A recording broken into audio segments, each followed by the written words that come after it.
I wanna be the best in the game, invest in my name. Check no restraints, I'm obsessed with the pain. I ingest, I retain, assess and I change. Possessed by the thought I'll be free one day from society's restraints. Money, clout and fame, mud, disease, a plague. We all love to hate, have to play the game, have to make a name. All our insecurities are on display. This is war with the enemy, think that it was meant to be. Living in a time where disease is on every screen. I won't let them fester me, I know most are festering. Negativity is a plague for the mentally weak.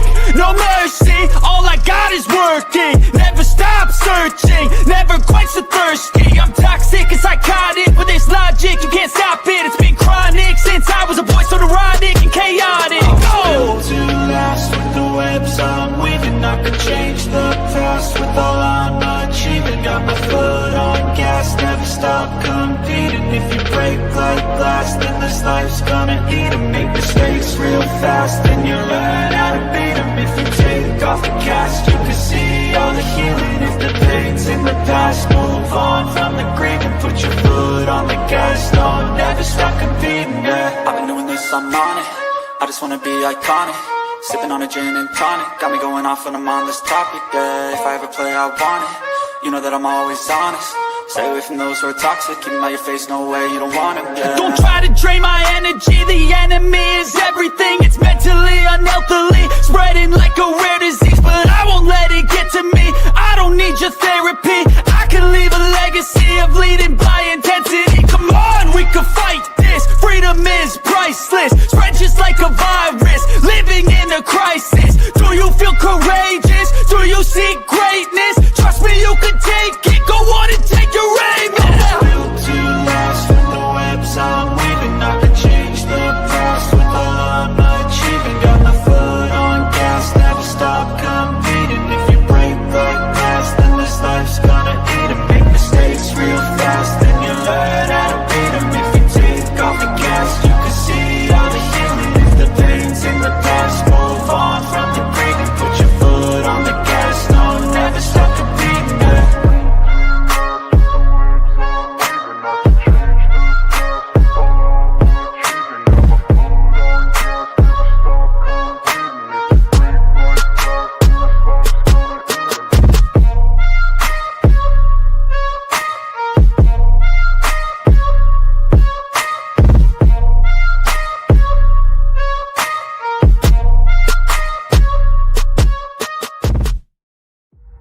Birds flying high, you know how I feel.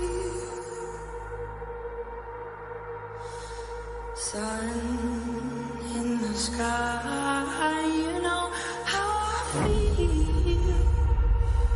Breeze drifting on by, you know how I feel.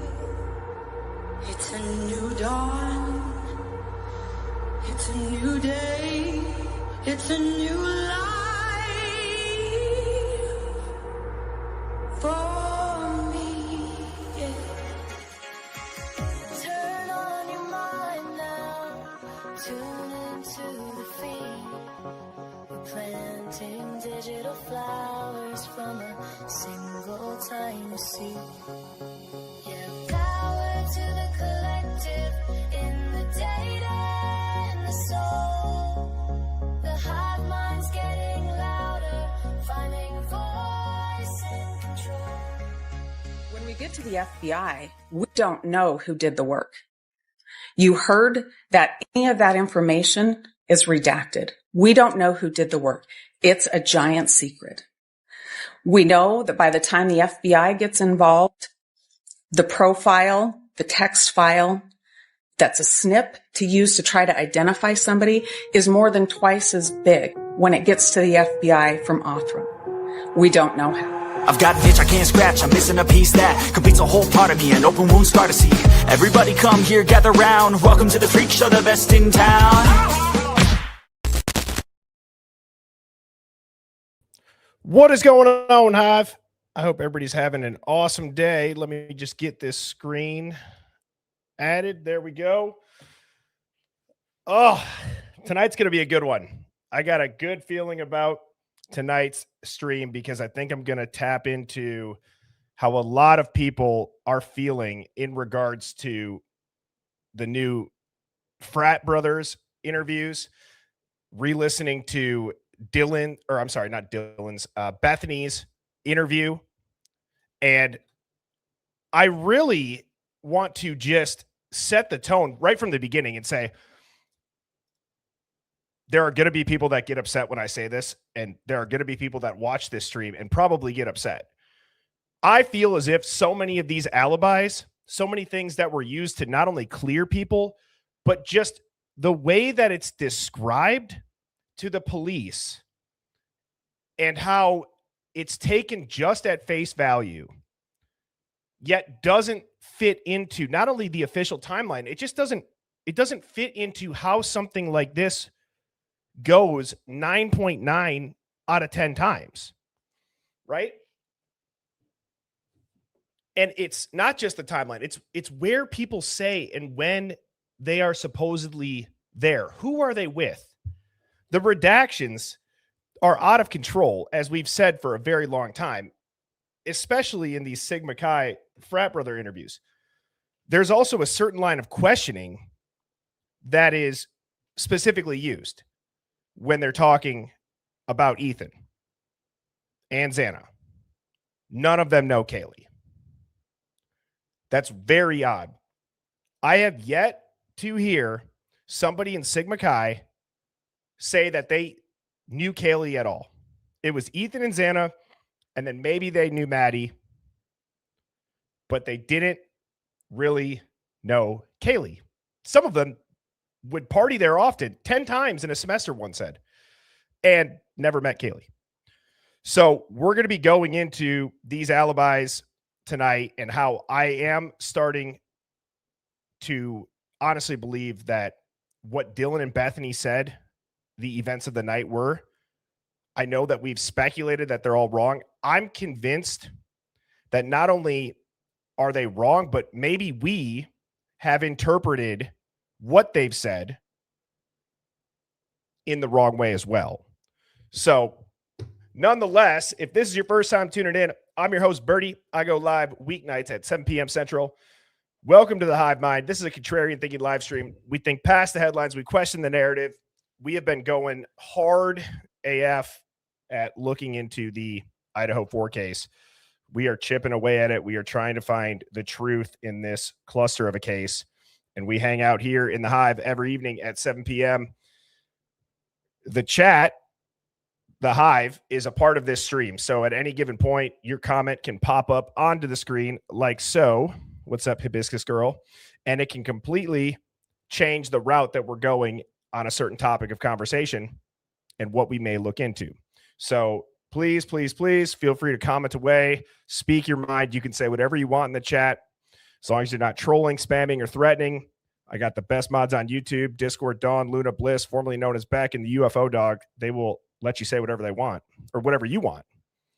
And just know if you dish it out, we can dish it back. As you all are filing in, please, please, please, please, please hit the like button, hit subscribe. Both of those are free. I'd highly recommend you join our Discord. If you want to screenshot this and then tap the QR code from your Photos app after the live concludes, I would say, please think about joining our Discord. It's always popping, and we are going to start utilizing that much more. Not that we don't utilize it a lot, but there's a lot more cool things that we can do with the Discord and information that we can share on there compared to some other platforms. So make sure you're in our Discord. And then if you'd like to use the emojis and get the Hive Plus, the mods will be dropping that link in the chat as well. Now, let me go ahead and say what's up to everybody. We got TF Gutta. Hey, it's Ray, Germilla, Criddle, Frisco Chick, Kiss Me Where I Pee. They can't redact my butthole or my beehole. Pinto Sack, Jessica, Tiny Mama, Lisa Marie, Uncle Daddy, Chantel, Luna Bliss, UFO Dog, Anxiety Mosquitoes. That's an awesome one. Twisted Timo, Canadian Girl, how are you? Indy Lizzie, Steven, Conspiraling, Birdie BB23, Beautiful Disaster, Gramilla, Donnybrook Kennels, Janaline Kramer. Hopefully I said that right. Griffin Girl, Polar Life Force, Lisa West. We got Krager, Sandra, T-Goat. What's going on, T-Goat? Deputy Hawk in the Log Lady. What up, what up, what up? JJ Bash, Wannabe, Mandy, Chickadee, Mary, Carrie. I was going to see if I could keep rhyming them. Nita, you can't redact me. Full Choke Media, howdy. UK Karen, Assman, unredacted. Haley, Crop Duster 22, how are you doing?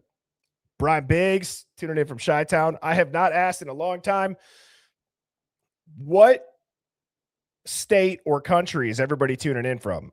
The Hive has had a lot of growth over the last couple of weeks, so let's check in and see how far and wide the Hive reaches, and then we will get into it with the Discord question of the day.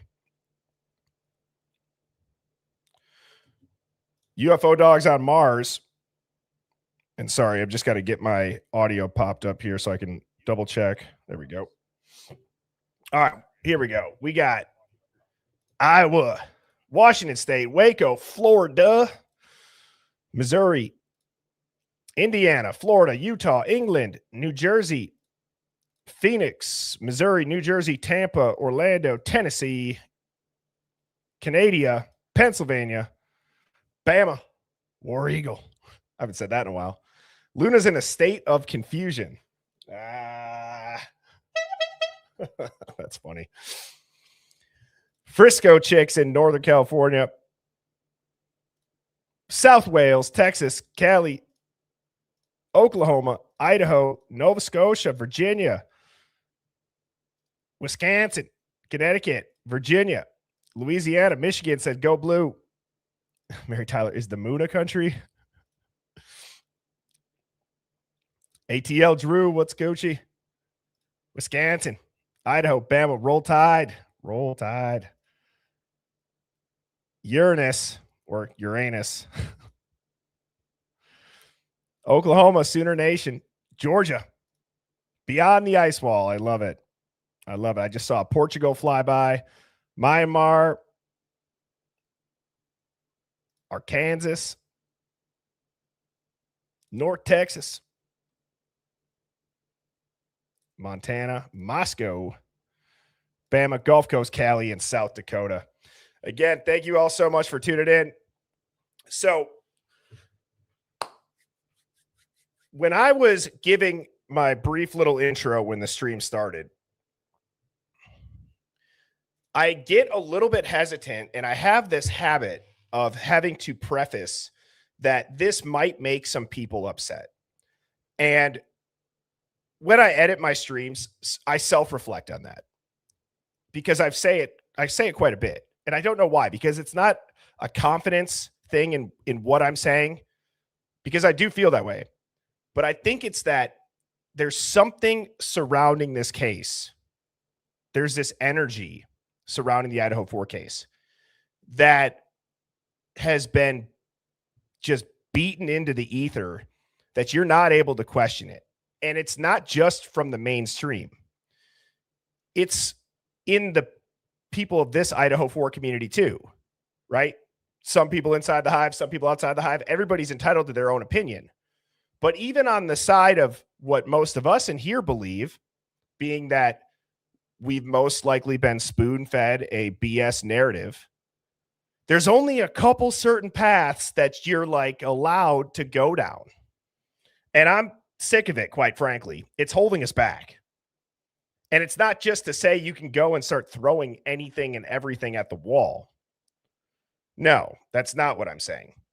There's so much information out there. When you think that you've read it all to get enough on one theory, there's enough information out there to put together another theory with documents and crime scene photos and all of that as well.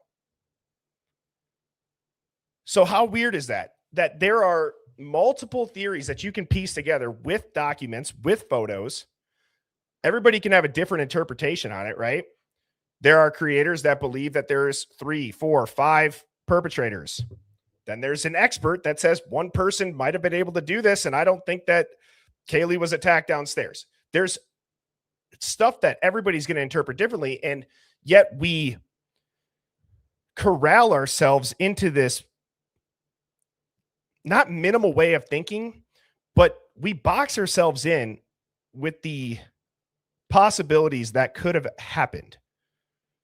We all say that we don't necessarily believe, or the majority of us, I should say, don't necessarily believe the timeline as far as maybe the little intricate details at a minimum. Some of us believe that it happened way earlier.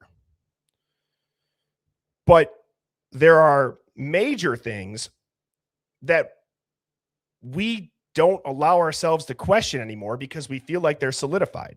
And I'm not trying to cause confusion. For example, let me ask you guys this. Who let out Murphy when they got home?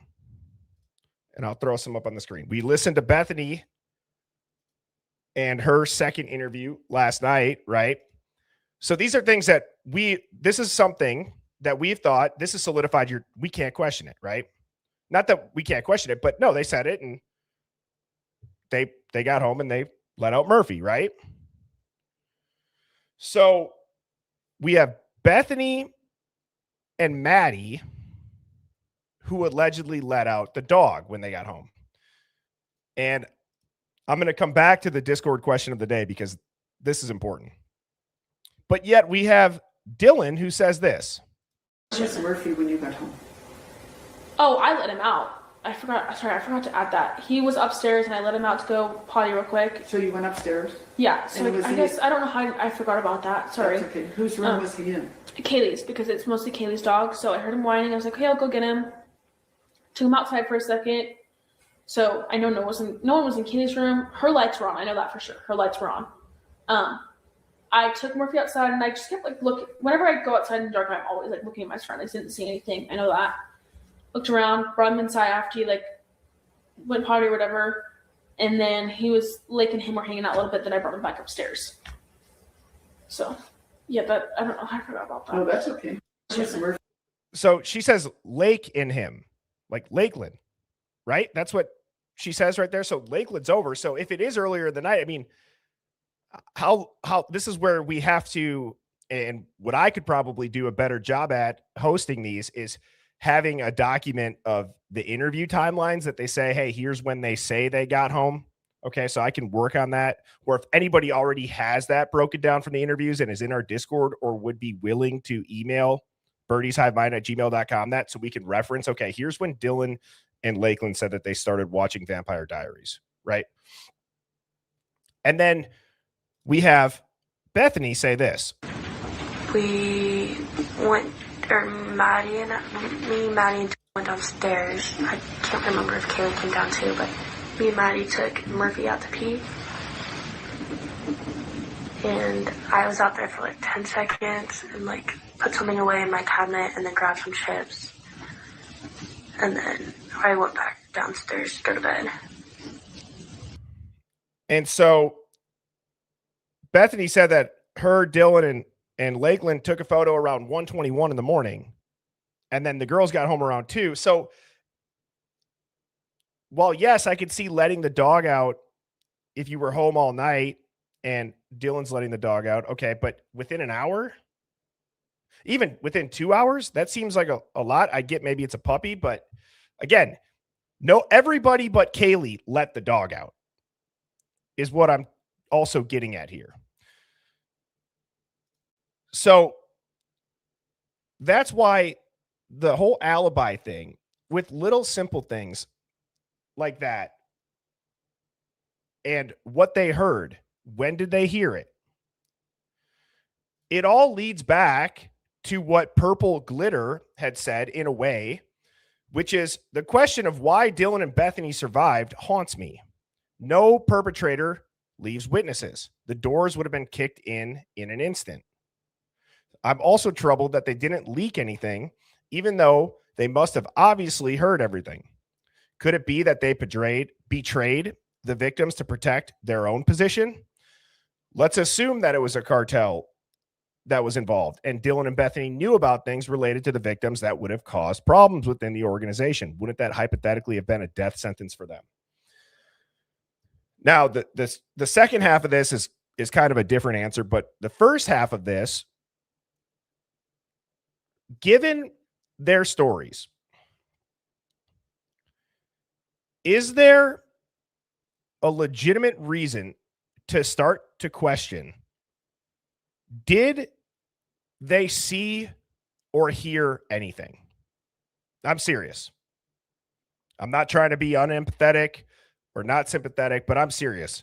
Did they see or hear anything? Were they there?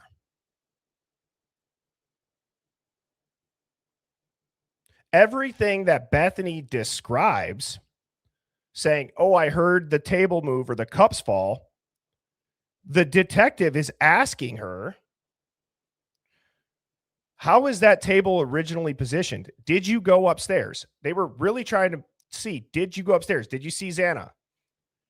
And she's saying, oh, I heard the cups fall. Well, she saw the scene, right? So if you walk into your house and you see a beer pong table slid over to the side, you see cups everywhere, and then you see your roommate laying on the ground, right? You could start to reason and maybe make an argument that you are now saying what you would have heard, most likely. I think there's an argument to be made for that. I'm not saying that that's necessarily what they did. And Ocean's 11 said, yep, and I agree with this. Bethany's interview we listened to last night was so bizarre. Genuinely confused. Said Dylan was there. Bethany, I'm not sure. She may have come home when the 426 car door shut. And so I'm going to I'm not challenging you personally, genuinely confused, but with Dylan saying, yep, Dylan was for sure there. What do we have that's a normal response to somebody that would be there? Is her phone activity normal? Is the way that she said she was in shock phase, is the way that she went back to bed, is the way she didn't call 911 for 8 hours, is like, do you know what I'm saying? So it's not against you personally, genuinely confused. It's just, I do think that, yeah, there'd be more of like this absolute hysteria. And D for real 81 said they definitely had a role to play that night, whether they quote unquote knew it or not. They played it perfectly, I believe, and respectfully. You know what? That's a good angle. I can appreciate that angle because what if they had no idea that they were playing a role as well? Does that make sense? And maybe did they realize that they were set up after the fact? And then was that the reason for the hesitation to call, because they thought, oh shit, we might be implicated? Well, and Fiji, so that's a good point. So that's kind of what I was just saying is Fiji had asked, well, why wouldn't they just say they weren't there if they're not there? Going back to what I just said, what if they found out that this had happened and now they're like, oh shit, we did know that there was maybe a potential shakedown that was going to happen and they're dead though. Does that involve us? Again, I'm just thinking out loud. All of this is just my opinion. I don't know what happened, but I do know that there are practicing attorneys that there are many of them that have said this behavior is not normal. Liz Beer said they knew something was coming, but not on that level potentially. That's a good way to sum it up.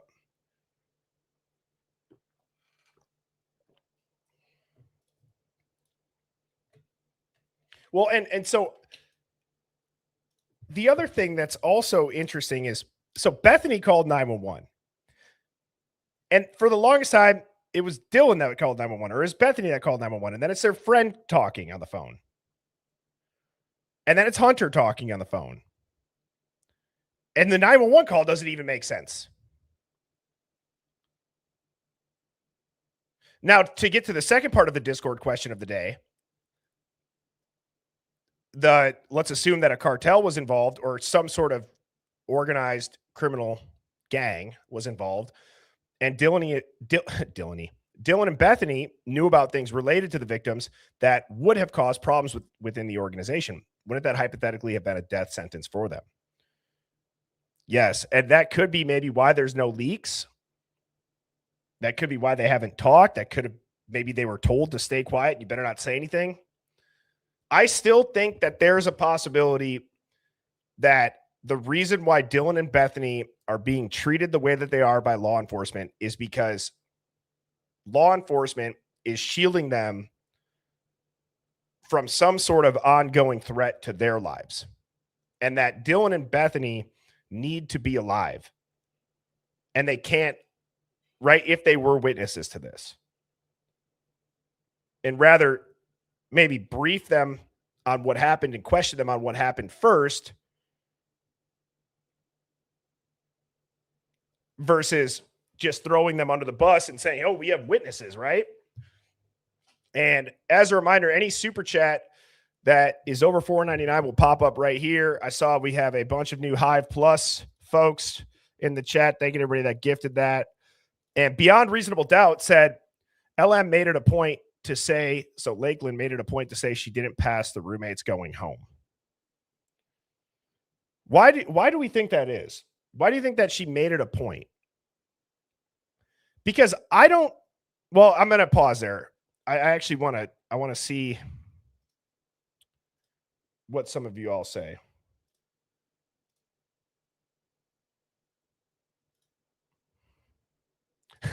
Nana Cal said, what a tangle web we weave. Amen to that. Amen to that. Genuinely Confused said they are being shielded from the parallel investigation with Vicky Gooch and Jeff for the trafficking operation. So supplement 0063 for reference. Thank you.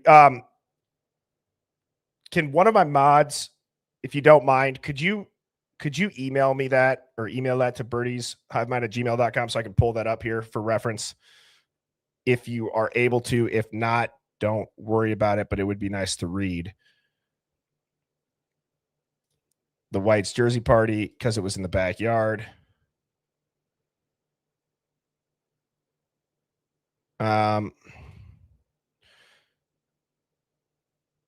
You think it's a threat from the top is what Why Bother says.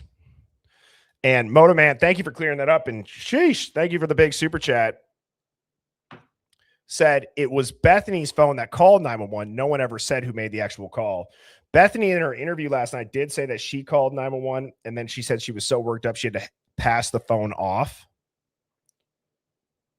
Right? I would highly recommend people listening to Bethany's interview that occurred on November 16th. It's about an hour and a half. And it is telling. There's things that Dylan and her both say that do line up. But I do think that in both Dylan and Bethany's interviews, there's clear evidence of memory contamination in their stories. And you can't redact me. Thank you so much for the super sticker. You rock. Appreciate that. BZ Mama, great thought. Passing the phone around because no one wanted to be the first to lie. 911 call does not match the girl's statements. That's true, Dave. That is very true. True to it said their stories have many differences. TK said Bethany could have left and not have been there at all, and that's why they got her iPad and everything and the new evidence they're making her life, and that's why she got the hell out of Dodge. DeRat said, pass the phone, walk away from the scene, sit on the stairs over there. Yes, yes, and yes. So obviously, we just talked about this. So when I say alibi, really what I'm trying to say is not just the timeline, but who did you say you were with? When did you say you were with them? What actions were you taking that would allow us to validate it? There's an argument that, yes, a puppy would have to be let out multiple times in the night. I get that. But there's also an argument, given everything else that doesn't make sense, they've just crossed their wires because Dylan's like, oh, yeah, I totally forgot I even did that. If you listen to it again. Where's Murphy when you got home? Oh, I let him out. I forgot to add that. He was upstairs and I let him out to go potty real quick. So you went upstairs? Yeah. So I guess I don't know how I forgot about that. Sorry. That's okay. Whose room was he in? Kaylee's, because it's mostly Kaylee's dog. So I heard him whining. I was like, okay, I'll go get him.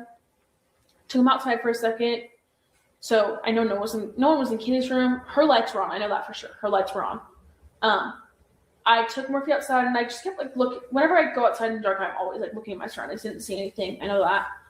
Looked around, brought him inside after he like went potty or whatever, and then he was Lake and him were hanging out a little bit. Then I brought him back upstairs. So, yeah, but I don't know. I forgot about that. Oh, that's okay. So, and isn't it a little bit interesting too that when Bethany refers to the dog being taken out, it was 10 seconds. 10 seconds, and she went and got chips, and then went to go watch Baby Daddy. And then Maddie tried to call her at 2:53 and then came downstairs, I think she says around 3:30, and doesn't know where Murphy is. So, I mean, how much can we really say that Bethany, quote unquote, let the dog out with Maddie? She's there for 10 seconds. Majestic Princess says, how does she remember when she was so drunk? And again, it's mostly Kaylee's dog. No, it is Kaylee's dog. Good point, uninvited ghetto superstar.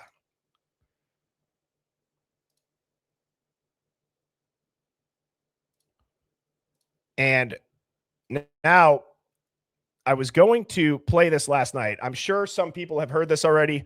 I have not shown this on stream yet. This is from True Crime Forensics. That has been, this audio has been going around, and I've listened to it one time.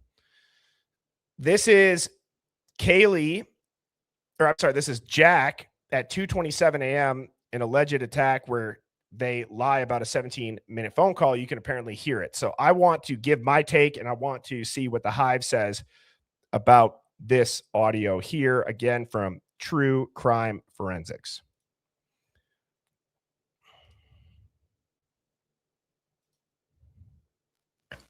Jack DeCore, Kaylee's ex-boyfriend, just got caught in the biggest lie in the Idaho 4 case. He lied about a 17-minute phone call between him and Kaylee that started at 2:26 a.m. 17 minutes is exactly the time frame we hear some of the most savage and barbaric sounds on the 1112 King Road security camera footage. We could also hear Jack DeCore's phone ringing right after the infamous 2:27 a.m. scream and right before the female said she got stabbed. Check it out.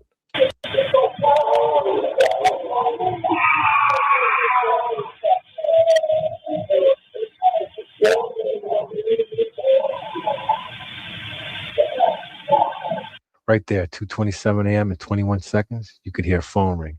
And you could hear what sounds like Jack DeCore saying, "What the fuck?"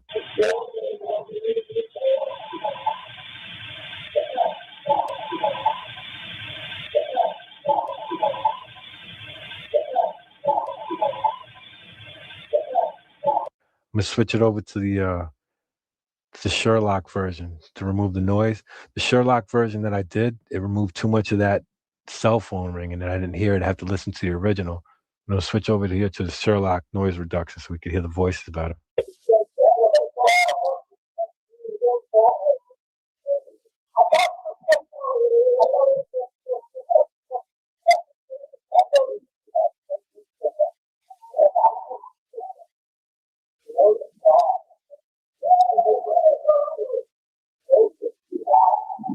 And we know that that's Jack DeCore's phone ringing because in the paperwork, it says Jack said maybe in his sleep he thought it was an alarm and he pushed the side button of the phone to turn the ringer off.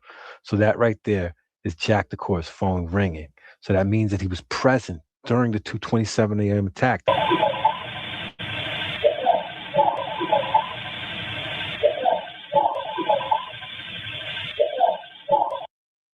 That cell phone ringing gets cut off because Sherlock gets too aggressive when it removes the sound. You could hear it very faintly in the background, but I was listening to the original. After I said, let me see if I could go back and hear Jack DeCour's phone ring, and lo and behold, I hear Jack DeCour's phone ring.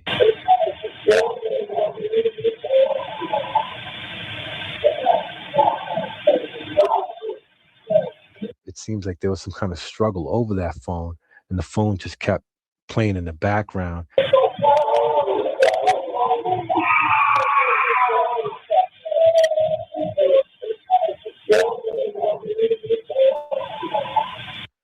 Jack DeCour didn't mention this in his police interview. Check it out.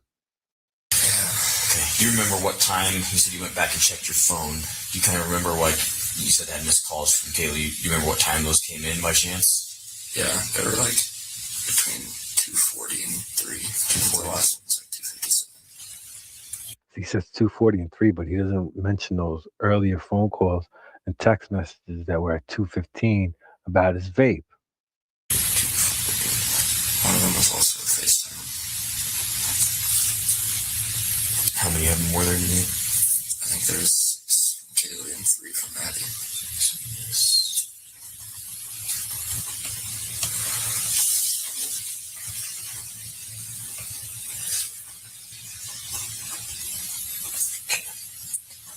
And I don't, like, Maddie, I've known her forever, but she wouldn't just call me.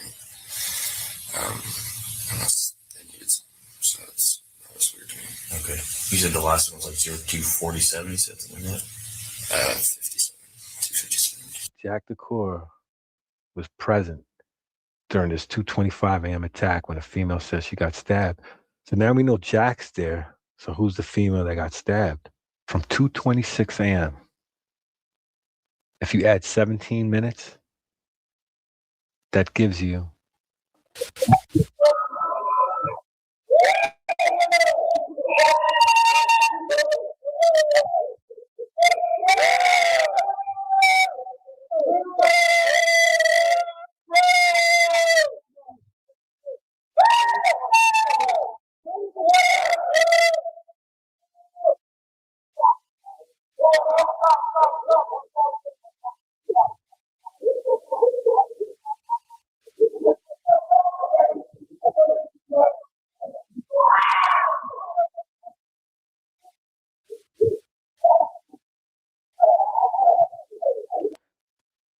Kaylee's ex-boyfriend never ever mentioned the 17-minute phone call during his interrogation. So he was trying to hide something there. But he just got caught in the biggest lie because we could pick up his phone ringing at the crime scene. How heavy is that? And the attack lasted exactly 17 minutes from 2:26 a.m. to 2:43. Is exactly 17 minutes during the attack. So that places Kaylee's ex-boyfriend there at the scene of the crime. So who's the female who said she got stabbed? Because I hear somebody saying that they got stabbed. And I've been saying that for a while. I've been saying that for a while now, that somebody said that they got stabbed. And that's why I said I challenge anybody in the audio field. Let me know what's being said over here.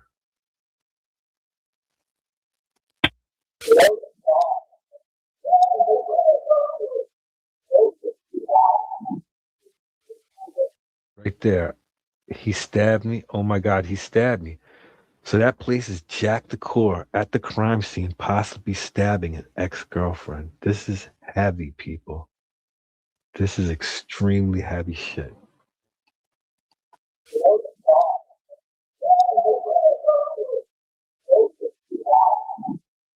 But let me know what you think. If you think that's a cell phone, because it seems like a cell phone to me.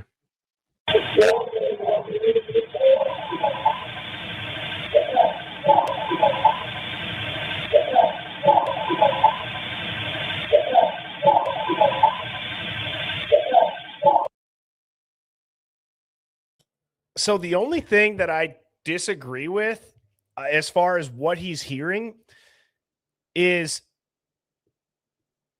I don't know if that's a cell phone. Like it doesn't sound like at least to my ears, it doesn't sound like a cell phone ringtone, right? I also feel like a lot of people's phones at night would be on D&D at that age. That's obviously just my opinion. But I do hear the voices, and I hear the screams, and I hear everything else.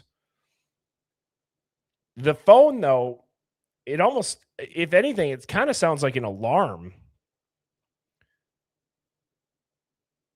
And then the other part, too, is they're still making calls after that, 252 and 253. So it sounds more like an alarm to me.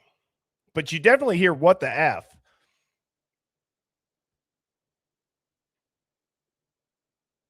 And I'm just trying to read some of these comments.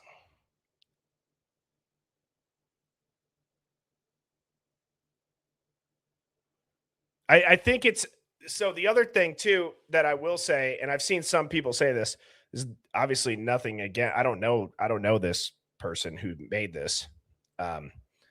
I've shown their videos a couple times, and it's always interesting. It is wild though when you're just going off the audio and the voices and how they sound. I don't know if it's them, but it's like there's a lot of screams throughout the night. You hear screams at 1, you hear screams at 2, you hear screams later. You're hearing a lot of screams. And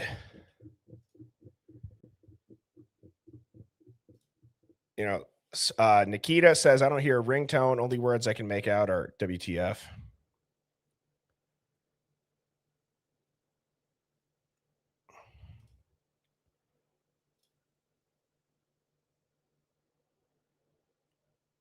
Yeah, I mean, I see some, like somebody said, maybe there's a specific ringtone set for Kaylee. I know you can set ringtones. Again, I don't want to discredit anybody's thought, just because in my head I don't agree with that, but none of these people have any emotion or empathy, and it doesn't, when I say, or it's not coming through their voice, right? I guess I shouldn't even say empathy. There's no, it just sounds, even the frat bros, there was one that I listened to where I was just like, Jesus, is this guy dense? Like, what's wrong with this kid? Like, it's, I don't know. Like, Christ, there was a quadruple murder. Turn your brain on. It just, all these people, they're so monotoned. There's no crying talking about your ex. There's no crying talking about your roommates. There's nothing. There's nothing at all. There's minimal inflection in people's voices. That's so strange. I hate to say that it comes off like none of them care because I don't want to be rude, but they don't seem like they're very interested in helping. They're saying the most minimal answer and response to the question. And I get the argument saying that, well, that's what a lawyer would want you to do. But the way that they say it still is off. Yeah, and Blue-Eyed Candy said void of emotion or flat effect, medicated perhaps.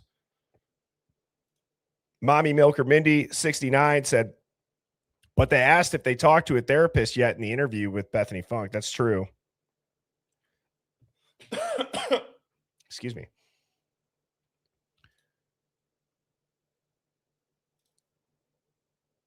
Janet Lean, hopefully I'm saying that right. I could just call you Kramer. Kramer said, that's why I'd love to see their text messages. I agree.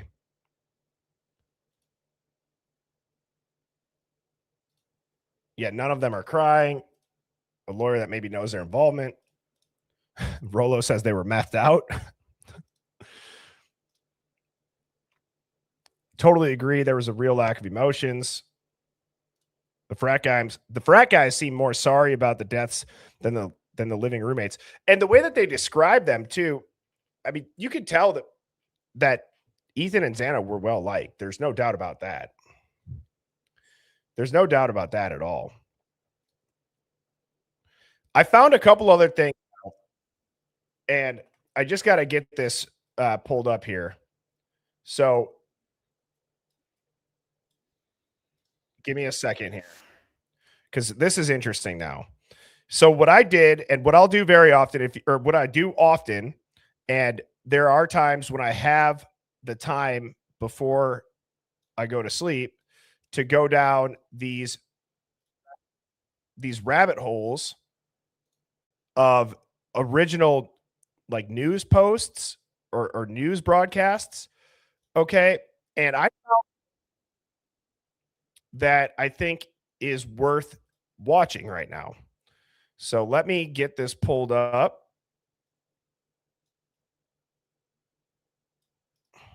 Here we go.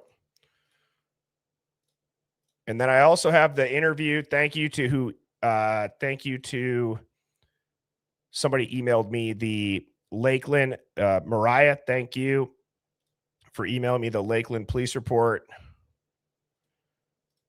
And here is an interview that I want everybody to watch. This comes out from an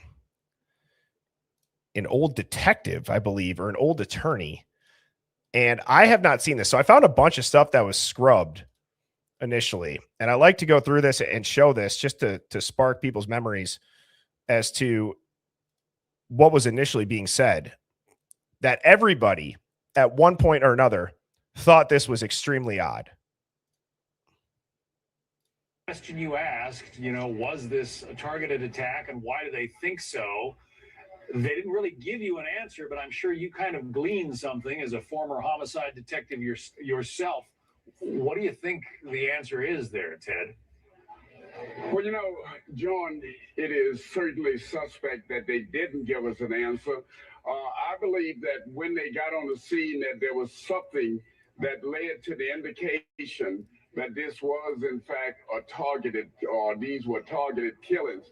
But John, there was some nuggets that came out that I found shocking in this investigation that we learned today. And that is that the two surviving roommates, that one of them made the 911 call. But before they made that call and before law enforcement arrived on the scene, that there were other individuals on that scene. Law enforcement didn't tell us who those other individuals were, but you have to believe that that could lead and could have led to the contamination of that investigation.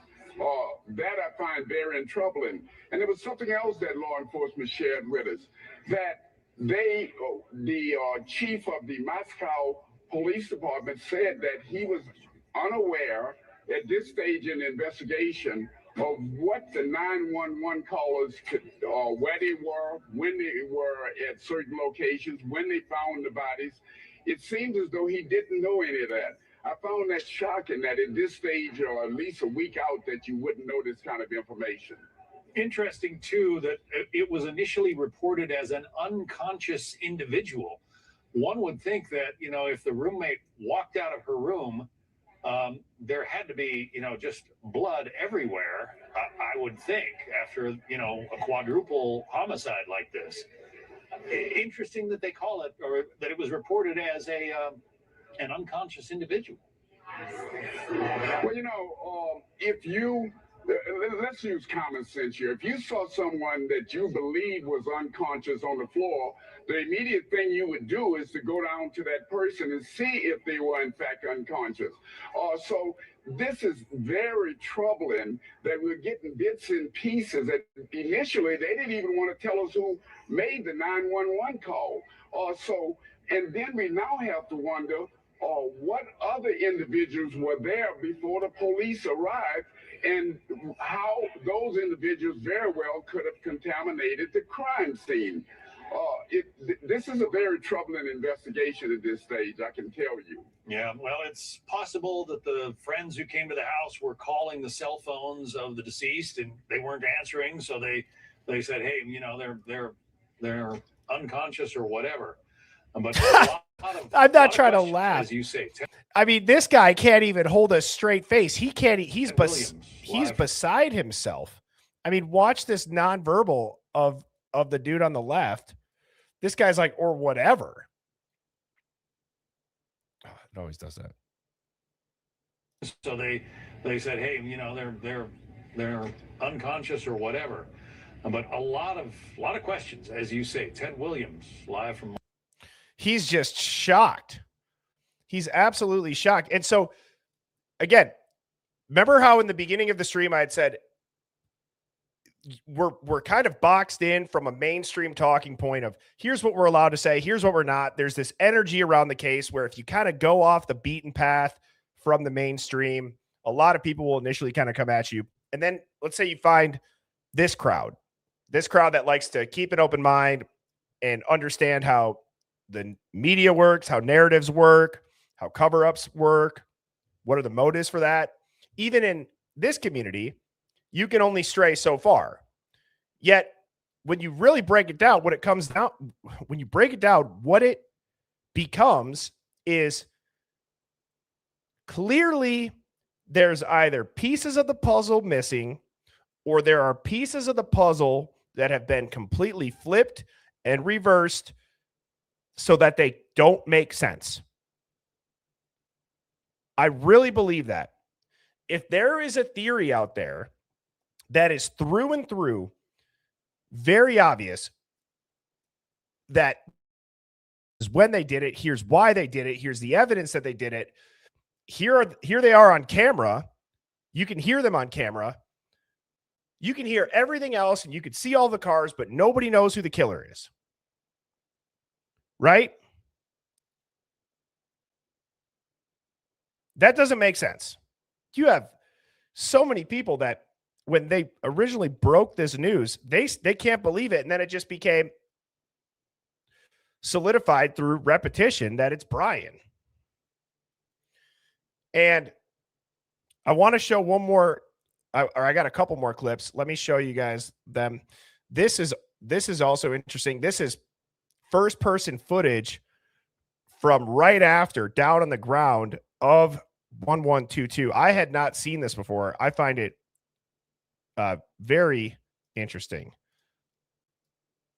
Let me get rid of this. And here we go.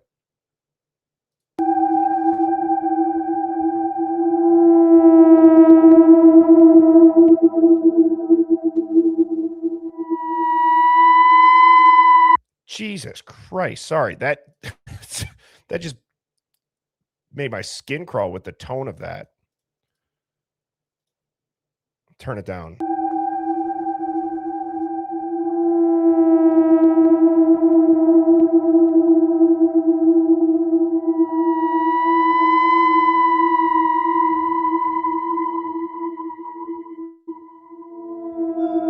I got to turn it off. I got to mute this thing. I can't listen to it. It's making my brain vibrate. So anyways, this is first person. This is down on the ground. Obviously, shortly after, you can see all this stuff still out there. Very clear video too. But I wanted to stop right here. Oh, dang it. I missed it. Maybe they show it again or in the beginning. I want you guys to look at this. This is why I'm showing this. This caught my eye. Look on the left side of the driveway here, okay? Right here. That car. That caught my eye. What is that car? That's an old car with dark tinted windows that is white, that is inside the crime scene tape, and the only other car inside of it at that point is a cop car. I'm not saying that they would park a potential suspect's vehicle at the scene, but I've never seen that car before in the driveway. Has anybody in here? So I don't know whose car that is. I believe that it's a Toyota Camry. Somebody also said a Lexus ES300. But the security, that's not the security car. That's not the security guard, because they have the security guard. They have the cop right there. You could see it in the beginning. So that's the security car. And then when you play it, so there's a security car, then there's this car. So I'm not sure why they have that.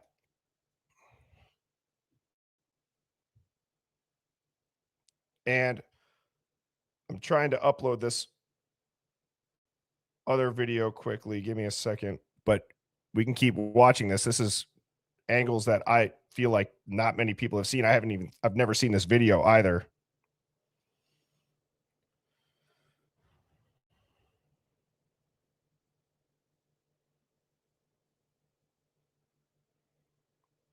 All the trash is still left out there.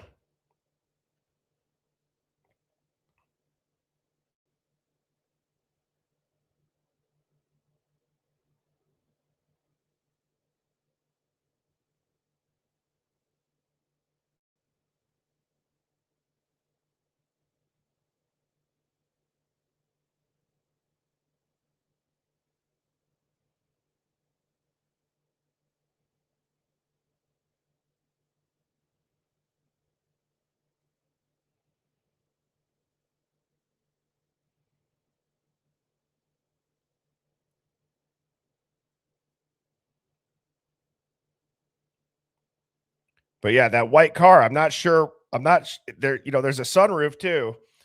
And there's one video here too that's wild. There's been a lot of people in the past that have talked about the reflections of the private driver at the Grub truck. And let me just upload that one quick, because this kind of, full transparency, this blew my mind when I saw this one too. And I will look at the chat here in a second. One's in the chat if you like seeing kind of these older initial videos like this. I personally, I think they're really telling, and it's almost in a way validating to listen back to when the news seemed to have a brain surrounding this case. And who knows what it will spark as far as, you know, kind of the creative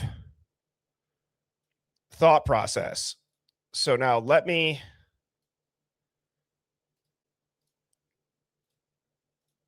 do this one over here. So now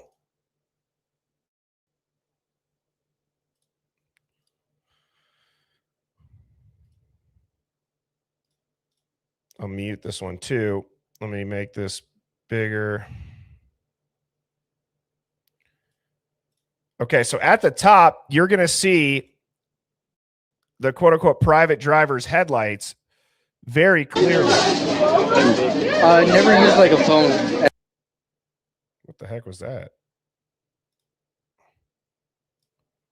Sorry, I just had volume pop into my ears.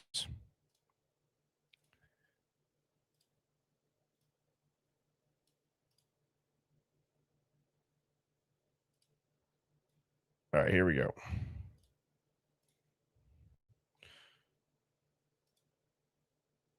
Right there. Is that a Prius?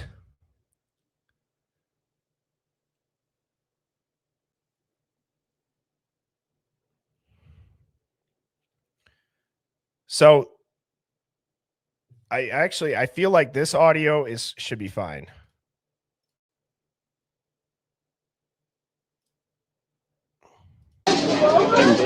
Never use like a phone NFC pay.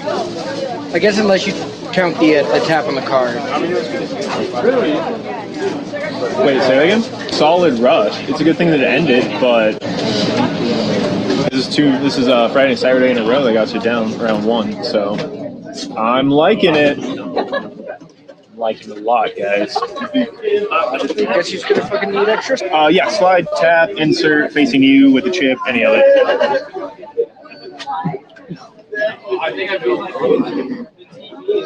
Ever since like order 85. Thank you. Yes, yes, you absolutely can. Without the onion salsa. No salsa. And do you guys have sour cream or no? We do not. Okay, that's okay. Would you like chicken or pork to be the meat though? Chicken. Got it. So we're doing a chicken burrito, no slaw, and then Never use like a phone NFC pay.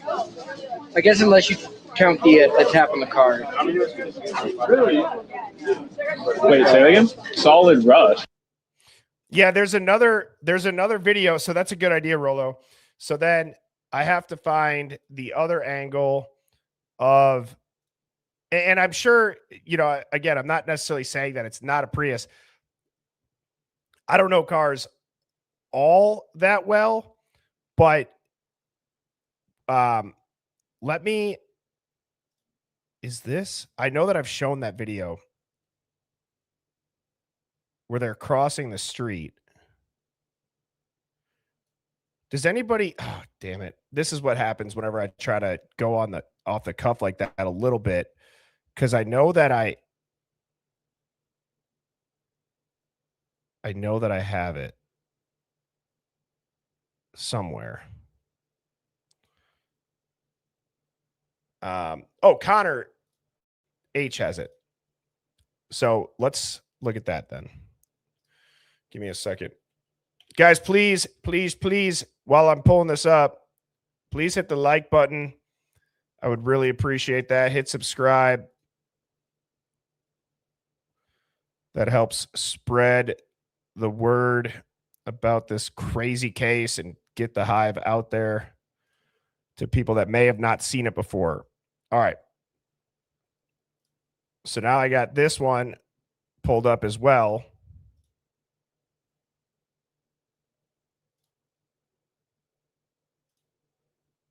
So there's no audio on this.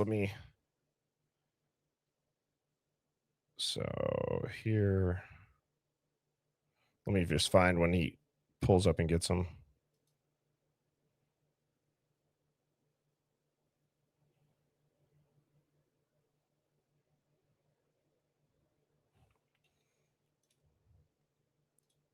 I mean, you could see the top tail light.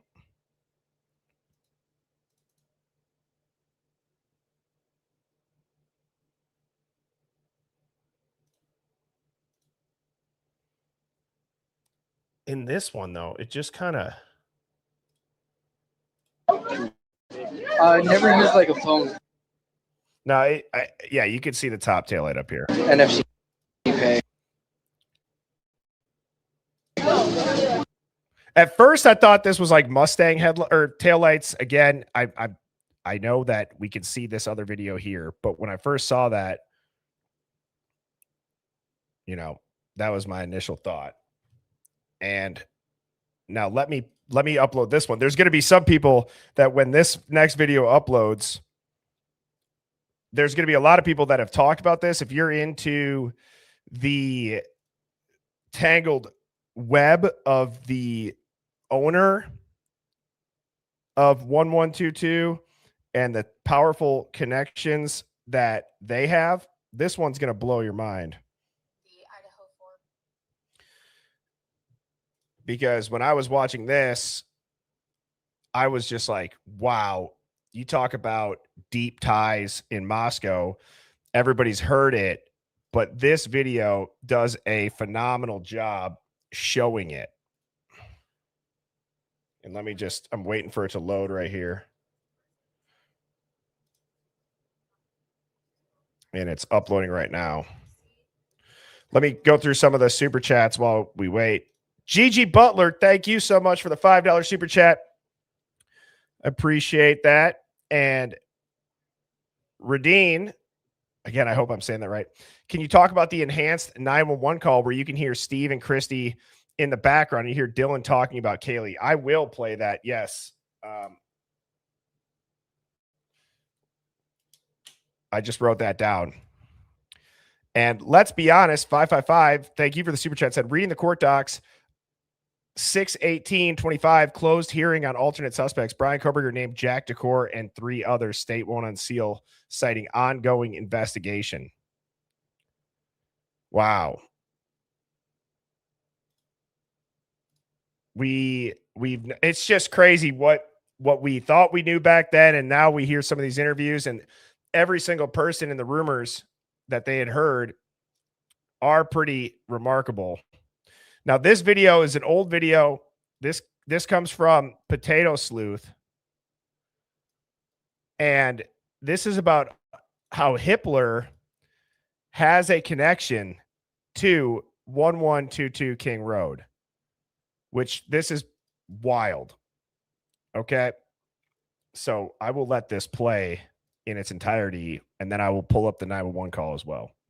When I say I'm invested in the Idaho 4 Brian Koberger case, this is what I mean. So first, we're going to start with the 1122 King Road property, which is owned by 1122 King LLC, which is then owned by Dan Esty and Scott Perky. Dan Esty also owns 1118 King LLC and 1112 King LLC. So when these were filed, they are showing that they had a registered agent of Braxton Kerwin. And Braxton Kerwin purchased University City, which was renamed White Pine Property Management, which was owned by a Michael Osterholz and a Matthew Becker. This is important to know because this business, White Pine Property, went out of business and there was missing money from properties that they managed. It's also important to know that 1126 King had a special warranty deed with Eagle Investment Group, which allowed them to do basically a parking easement agreement to allow properties to share and access their driveways. What's important is in 2022, just 1 month, almost 1 month after the unaliving, the registered agent is changed to Team Idaho Real Estate Inc. Until 12/8/2022, and it changes to Givens Pursley. Along with this special warranty deed, 1122 King LLC was eventually sold to Eagle Investment Groups on July 25th, 2023, and recorded by none other than Julie Fry, who is married to the chief of police in Moscow, Idaho. He has been the chief of police since 2016, but she was just elected as the Latah County Recorder in November 2022. Back to Givens and Pursley. So why this is important is Givens Pursley Corp LLC was the registered business agent of all 3 of the King Road LLCs. And Franklin Lee was a partner there. And he is actually the one that signed over the University of Idaho to the King Road house. They signed, he is the one that signed over to donate it.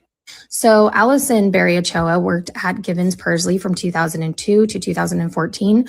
Her son, David Berry Ochoa, was in Sigma Chi with Ethan. But ironically, guess who also worked at Givens Pursley from 2002 to 2013? Ada County Judge Stephen Hippler. He was a partner there. So it's interesting to me that all of these connect back to the King Road house. And I'm also interested to pursue this further about the missing money from Michael Osterholz. How wild is that? I mean, that video truly does sum up just how crazy and how deep some of the ties go with Moscow, in my opinion. Now, there's some other stuff too that I've found in this deep dive. So I will just go through and I'll show you guys a couple of them. I found some random pictures of Koberger that I have never seen before. Or if I have, I don't remember them.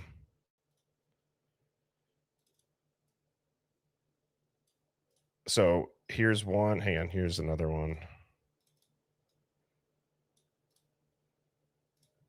So here's one of Brian, and then here's another one. I've seen this one, but I have not seen this one either. And then this is one of the last things that I have from my little rabbit hole excursion, and it was talking about Emma Bailey potentially being a DoorDash driver. And at first I'm like, okay, I feel like I've heard that rumor, but then they played her DUI when she got pulled over, and it's almost like she short circuited with like her panic. And she's like, I was just driving at 4 a.m. And I'll play this. That's been drinking, right? I see you're wearing a wristband. Where's the wristband from? Okay. Have you had any? So the reason I ask is I can smell odor of alcohol coming from inside the car. Okay, so I want to make sure you're okay to drive. Of course. So I can't tell if it's you or if it's them that's been drinking, right? I see you're that's been drinking, right? I see you're wearing a wristband. Where's the wristband from? I'm pouring From you, or if it's them. Tell if it's you or if it's them. Tell if it's you or if it's them. Tell if it's you or if it's them. It's like she was like, I was just driving with him at 4 a.m. So I'm not sure why that person, necessarily was thinking that. This is months later, but I don't know if she was worried about she was getting pulled over. Did she kind of have an oh shit moment? If she was, I don't know. But anyways, I found that to be rather interesting. And again, I'm not trying to be all over the place, but when my brain goes like that, it goes scatter mode. And I'm like, oh, I forgot that I have all of these screenshots from last night when it comes to the just random stuff that was seen at first. I feel like it's important to show that stuff and refresh people's memories. So what I'm going to do is I'm going to play that 911 call quick, and then I will dive into the chat and we will have an open discussion on whatever people want us to look into for the last bit of the stream here. So let me just pull this on up. Give me a second.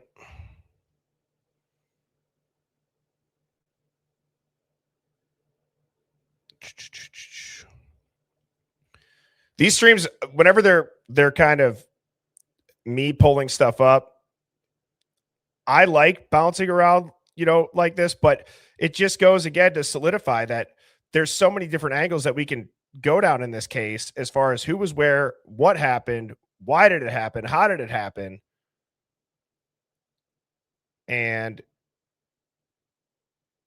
here is the 911 call. Or at least I thought it was right there.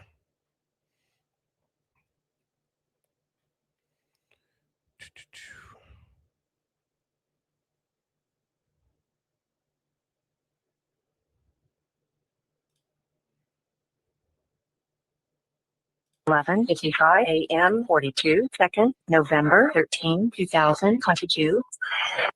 I don't know, I'm a patient of your emergency.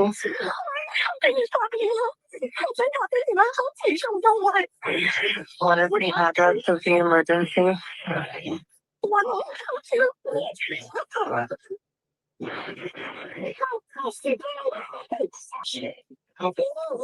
is the rest of the address? Road. Okay. And is that a house or an apartment? It's a house. Can you repeat the address to make sure that I have it right? I'll talk to you guys. She was the light shower next to them. I need someone to repeat the address for verification. The address 1122 King Road. And what's the phone number that you're calling from? So 3731.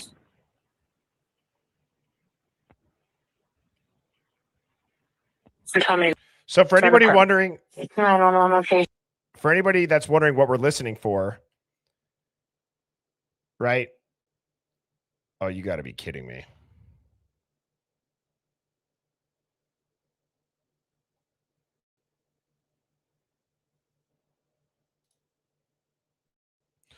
You want to listen for right when she says 11:55 a.m.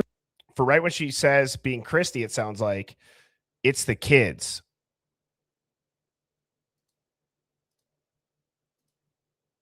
Okay. So listen for that. 42 second, November 13, 2022. I don't know, I'm a patient of your emergency.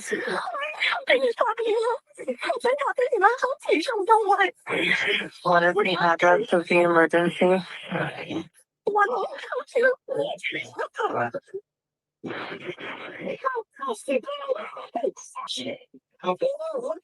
And that's what the super chat was asking about. It totally sounds like you can hear no.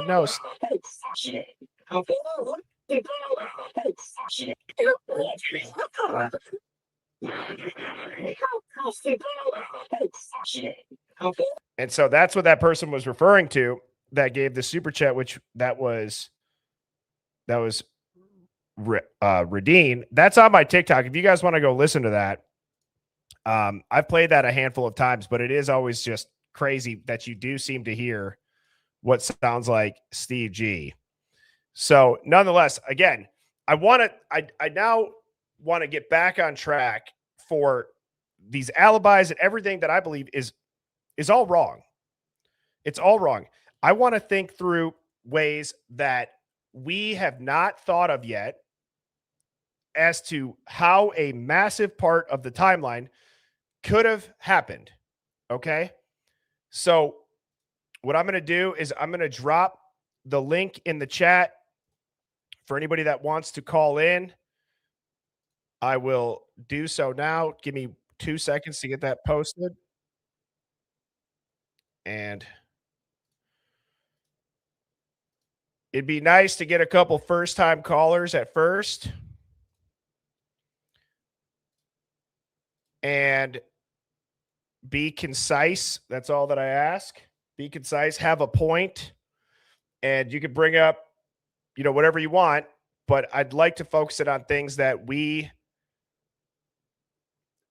looked at a lot, but now we can look at it in a different light. All right. So anybody that wants to click that link, feel free.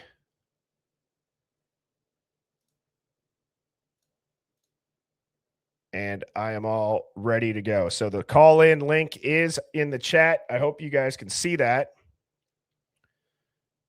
But we've talked a lot about Dylan. We've talked a lot about Bethany. And the mic is open. So if nobody calls in, that's totally fine too. We can just do it via the chat. But I'm going to try to do, more of these. I've said this in the past. I'm going to try to do more of these little back half of the stream call-in on the specific topics. And then we'll obviously have full call-in shows. So stay tuned for that as well. Jeff H., why don't you give a call? Gabby Girl. Doesn't have to be first-time callers, but just I'd like to hear people's takes that. Why are people shy? Come on.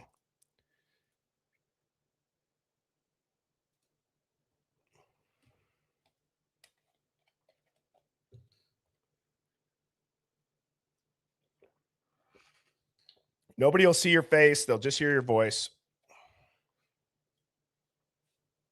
All right, we got Apollonia backstage, and now you are officially live. Can you hear me?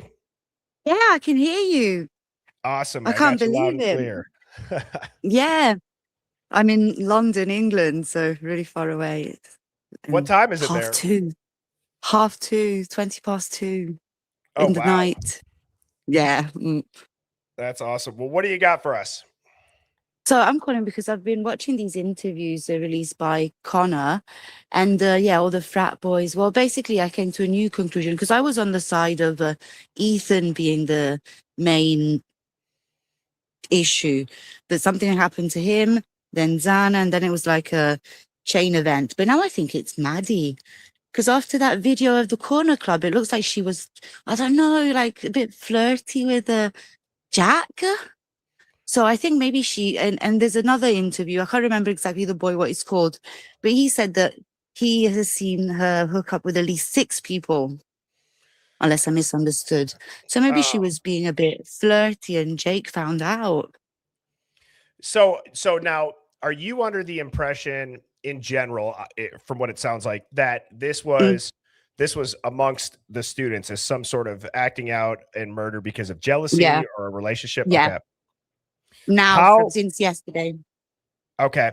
How, so with that, because my I've question. Go ahead. I'll tell you why I think that, because you know the audio of, oh my God, I say too much on the computer. Anyway, that audio true crime forensics, that everybody says that they hear somebody say, he was my brother. I thought he was my brother. So I always slow down the audio and I hear very clearly, I thought he was in Boise. Oh, wow. Yeah, go back, listen to it. The volume I put 6.5, not the volume, sorry, the speed. I hear that. I've listened to it again. I thought he was in Boise. Yeah, that's a good catch, because when you do listen to some of the audio, I fully believe that I fully believe the audio is manipulated in parts. It has to be. Otherwise, yeah, some parts are crystal clear, some aren't. Messing with the speed, it is interesting when you do play it at a little bit faster or slower speed, you can make out more words. Even this one with Steve in the background, you could hear talking about a coat. If you slow it down and listen to it in a quiet space, oh my God, how do I spend my time? You can really hear. You can hear. Yeah, I realized just, oh my God. No, you're But amongst yeah. friends. We all probably do that. Is there type of one in the chat if you have spent probably a significant amount of free time, more than you might like to admit, looking into the calls or the audio or the documents of this case? Because I will certainly type a 1 onto that as well. You are amongst friends here, Apollonia, if that's how you're spending your free time. Oh gosh, yeah. But it's really interesting because there's so much going on and it evolves. So because at the beginning you think something, then you think another. I was convinced about that because Ethan, they're completely keeping him out of the spotlight.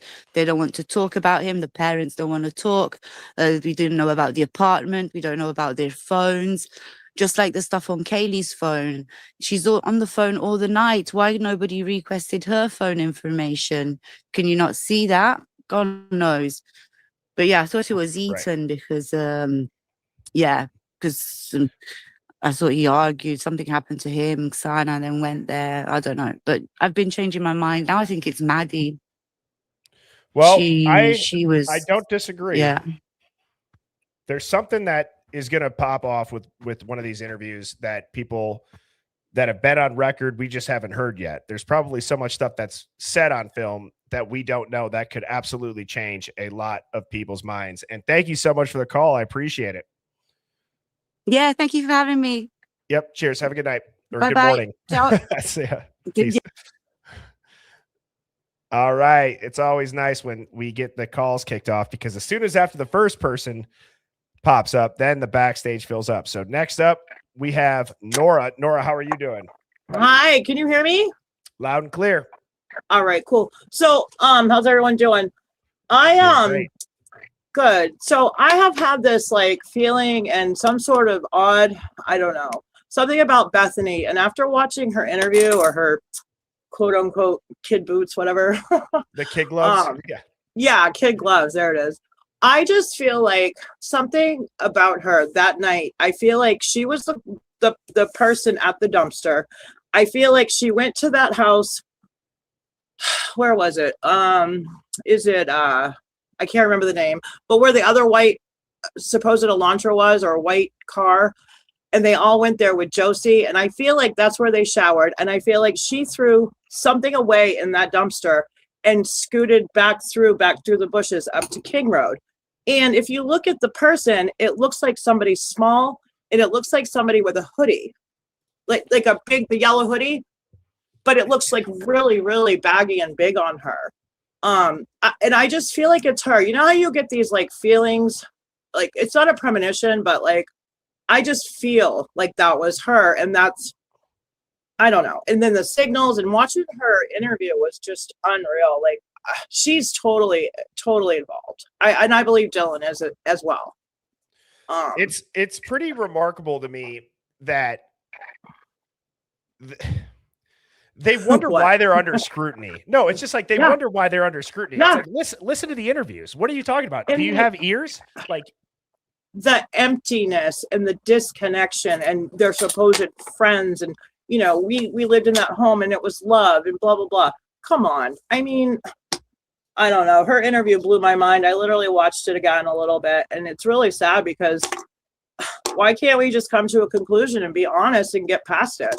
Like I couldn't imagine living with all that. But and also I spend way too much time. I was talking to Phoenix earlier. I was messaging her and telling her like my 25-year-old son thinks I'm obsessed, but it's like, you know, I've watched true crime for years, and this one has just like stuck with me so completely. And you know, I hope they catch, you know, who did it. And, you know, I hope the information coming out is somewhat factual. But these interviews and these new docs are really mind blowing. What do you think about Bethany? What do you think about that video? What is your opinion? Possible?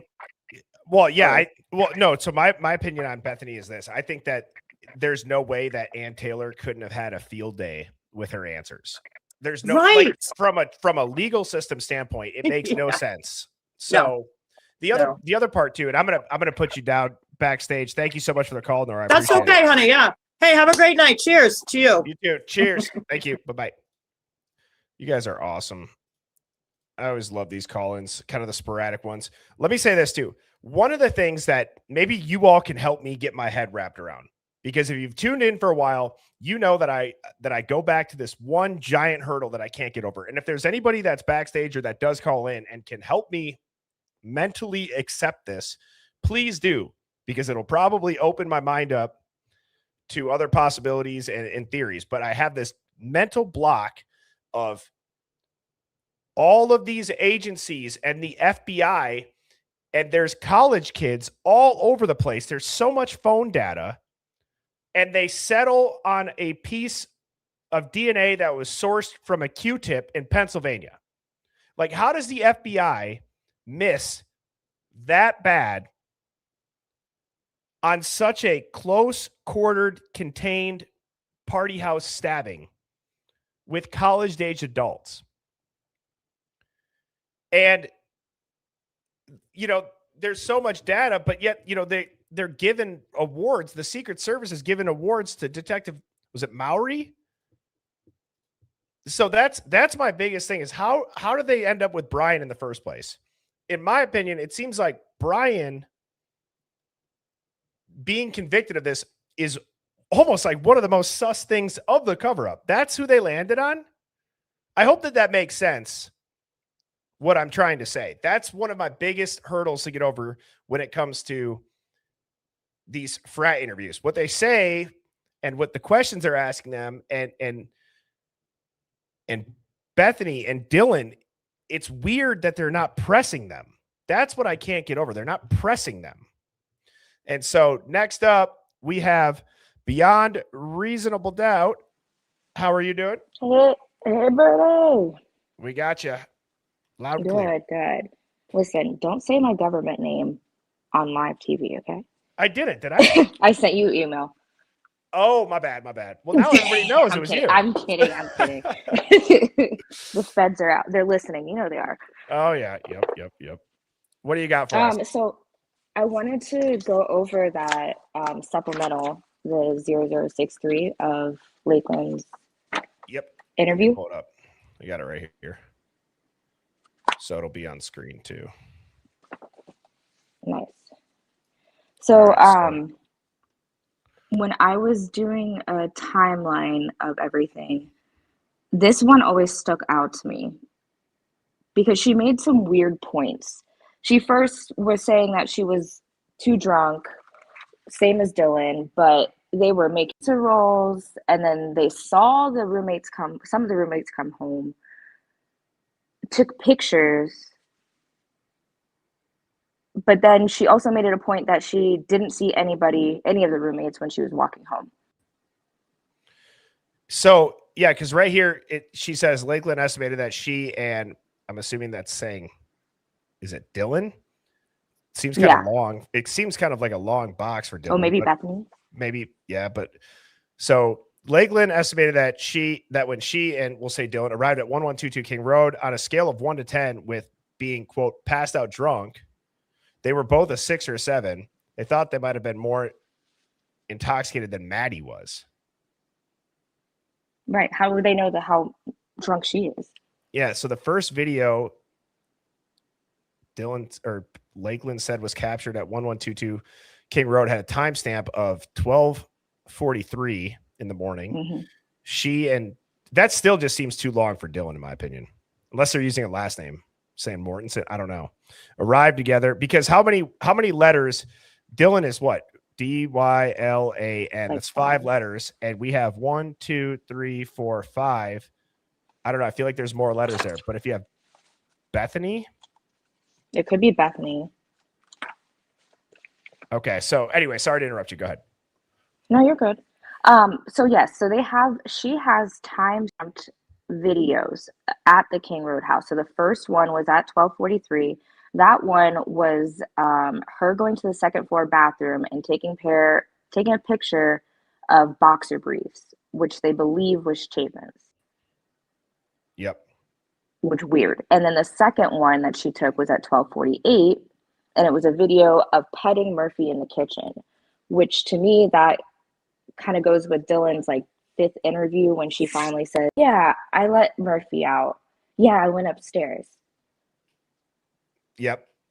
That's the clip that I played in the beginning. Mm-hmm. And then it says visit room friends. We're watching Vampire Diaries, and then it says Cordell and Chapin arrive home at some point during this window. Hang on, where is that part? It's from 1 a.m. to 1:38. Let me see. Hang on, I'm just trying to find it in the. They were already on the couch watching Vampire Diaries. See, doesn't this seem like Dylan arrived home? Like, look right here. If you were to read this, I guess they're using last names. Duh, because we just see that here. So it's Funk. Okay, when Funk arrived home. And Conspiraling just said that in the chat. So when Funk arrived home. The first picture. Where's the Xana and Ethan thing? Oh, wait, where is that? Is it on this document? It's the 10. No, wait, hold on. That's not 10. It said it was in the document. I have it in my notes. But let me double check that. She had previously made popcorn, did several photographs. Okay, it says he made popcorn before he watched the movie. They said she could not remember exactly when Blank arrived home. Remember, she and Blank were already on the couch. I don't know where. Okay. So I had several. I'll have to come back to that one because I think it might be in another document. Okay. She just wanted to stay there that night, considered it, but decided to go home. She had previously stayed in the spare bedroom, knew the bed was not very comfortable. Lakeland stated she didn't pass any of the other 4 roommates on her way home. So they must not have been home then. No, okay. She didn't pass another document. I just have that in my notes, but I will put it in the Discord if I find it. Yes, please do. And so thank you for sending me this. And then also, my question with it just seems like this time frame, it doesn't have that much emphasis on it, right? And the other thing that doesn't have a lot of emphasis on it is after they say that the crime occurs either. We always look up to the crime. We never really look after the crime. So that's another interesting take too. Like we really only, at least in here in the Hive, we've only really listened to the audio and to the video, but these documents like this, getting a true layout of where everybody was and when, that's why part of me also believes that the theory of somebody lying and waiting, or they could have snuck in and hid out. Right. So that whole ladder thing, they were looking at Maddie's window. And the ladder on the side, did they prop the ladder up and then go up onto that front little porch and not the back sliding door? Did they go through Maddie's window? Were they in Maddie's room waiting? You know, that's just another thought that I've had. Exactly. But that ladder is sus, and it's always been sus. And they don't seem to ever print it or anything. Okay. Yeah. Definitely. And I don't know, that interview always, because that would be a person that was there right before everything. And this kind of syncs up with the screams too. Like if she thought she left around 2 a.m., when were the screams? Was it 2:27? it was right around 227, like that, probably 220, 230. There's screams throughout that entire, like, midway through 2 a.m. But the big scream that you're referring to, I believe, was at 227. Okay. So, but no, I appreciate the call. Thank you for sending me this document. I hope you have a fantastic evening. You guys too. Thank you. See you. All righty. Next up, we have a Hive favorite, Ass Man. How are you doing? Pretty much. I'm doing good. You know, just what happened was everyone was asleep. And that's just what happens. And we had no idea until I saw a flashbang, which, if I was Helen Keller, I'd be immune to. And then Dylan said that she saw a guy with these crazy bushy eyebrows. Oh, it's so scary. So scary that we didn't even call cops until like 8 hours later. Fuck these people, man. What the fuck? I mean, dude, the Bush latte getting cracked. Only for the Hive, man. Only for the Hive. So, what do you think about the new interviews? Which, by the way, that voice was a little bit too good. Yeah, I know. I do a good lady voice, and that's concerning to my wife. But I always tell her, I'm like, listen, any old drunk broad comes up and is like, hey, honey, how you doing? She's like, sorry, I swing from the other side of the plate. Whoa. You're saying that's your go-to defense when you're getting hit on. Yeah, I mean, you feel bad if you tell somebody, hey, piss off, I'm married. Let them down subtly, Oh my gosh. Well, okay, let's focus up. My cheeks hurt from laughing right now. Jeez. Sorry, man. Okay, so the new interviews with the frats, what's your thoughts on that? I mean, same thing I've said for a while. I do think the frats they at least knew what the hell was going on. Yeah. I mean, there was too many people as lookouts. Let me put it that way. I mean, Jack Showalter, the one night he wasn't hanging out with his best buddy, he decides to go to the bar that conveniently Kaylee and Maddie are at. And then you see him run after they get into the Uber or into the Sobro's car, I guess. I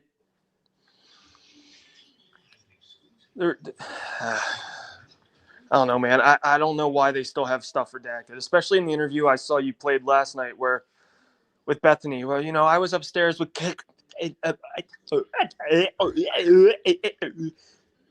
I mean, come on. If it's solved, then fucking just unredact it. What the hell?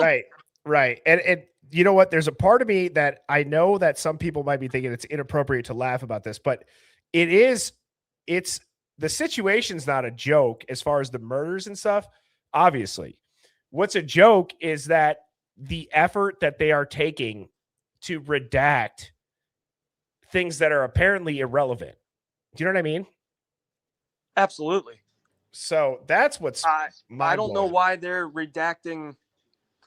At this point, let's be real here. Why are they redacting anything if apparently the case is solved? It was Brian Koberger.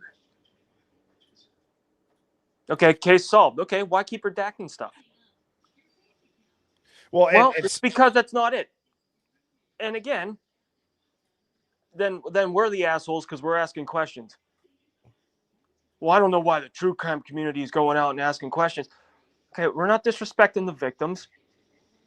We're trying to fend for the victims because as average citizens of this planet, we want to just know what the hell happened so that we can make sense of it. Because this still doesn't make sense. And that's the whole reason why we're still asking questions. And at this point, personally, I want nothing more for them to redact it and we can find the truth, because I'd like to start putting all of this effort and putting the Hive's efforts towards something that probably could be solved if enough eyes were on it. Do you know what I mean? Where they just need new theories, new angles, new takes, questions answered that maybe investigators, didn't know to look at. And with this, there's been I feel like we've turned over every stone. So that tells me it's more so that we don't even have access to the stones that need to be turned over. They're not even in the playing field. You know what I mean? Yeah, absolutely. I mean, I feel like the biggest stone that has been turned over is when Jules got the audio. So that was like, okay, yeah, that was a big bang. That was a big that was a big, opening to what was going on. Sorry, I was putting a velo in. Not a boy. Oh. Well, no. So, dude, I mean, you bring up a great point. It really is awesome, and I don't mean to cut you up, but I got a busy backstage. So, final thoughts. Go get it. Go get it. Let the newbies come on in. Let's go. All right, Hive. man. Appreciate you, brother. Good to talk to you again. Cheers, brother. Cheers. All righty. Next up, so we have Gabby Girl backstage. I'm gonna take the link down because we got enough people backstage. So we got Gabby Girl, Mary Jane, Detective Mowry, and the Jessica and KC. So let's see what Gabby Girl's got. How are you doing, Gabby? I'm good. How are you? I'm doing good. I'm glad you called in. I saw in the chat you were a little bit nervous. You said you were shy. Yeah, I don't want to go on here. People were already dogging me in the comments for what I had to say, What? but it's okay. I truly don't care. Okay, back to the phone call and the ringing in that guy's video. I have been saying for a long time that I think the perps called him.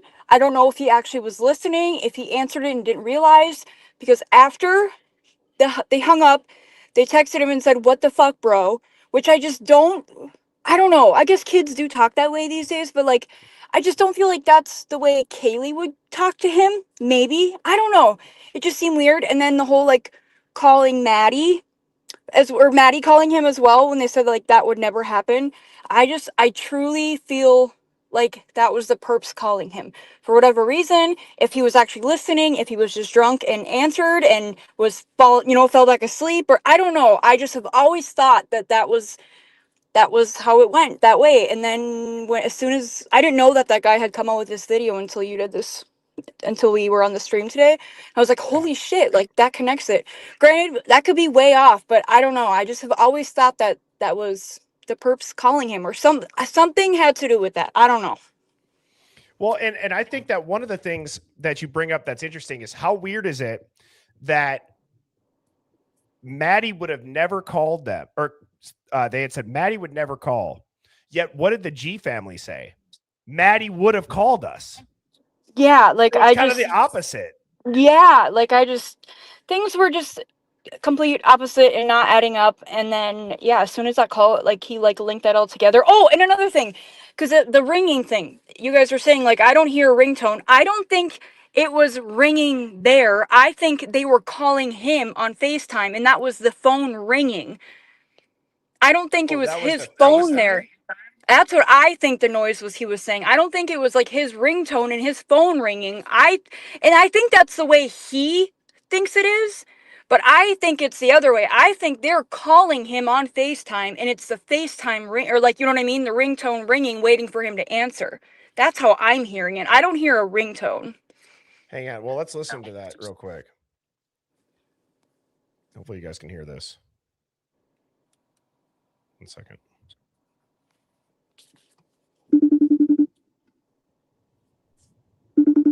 Can you hear that? Yeah. And then, oh, I forgot that I had this picture too randomly of the cutout in Maddie's room. I found that picture. I know a lot of people have tried to find that, so just real quick, if people want to screenshot that. But while I'm going back to that video. Now I kind of want to compare it quickly. So give me a second here. Check. Possibly stabbing it. Extremely heavy. But let me know what you think. If you think that's a cell phone, because it seems like a to be stabbed. Okay, come on. Set over here.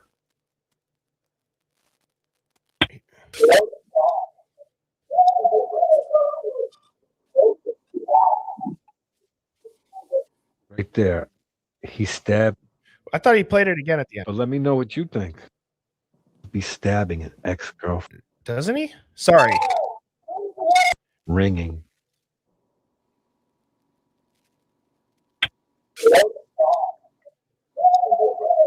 Okay, where the heck is it? I'm so sorry, Hive. There, 2:27 a.m. and 21 seconds. You could hear phone ring. And you could hear what sounds like Jack the Core saying. I'm gonna switch it over to the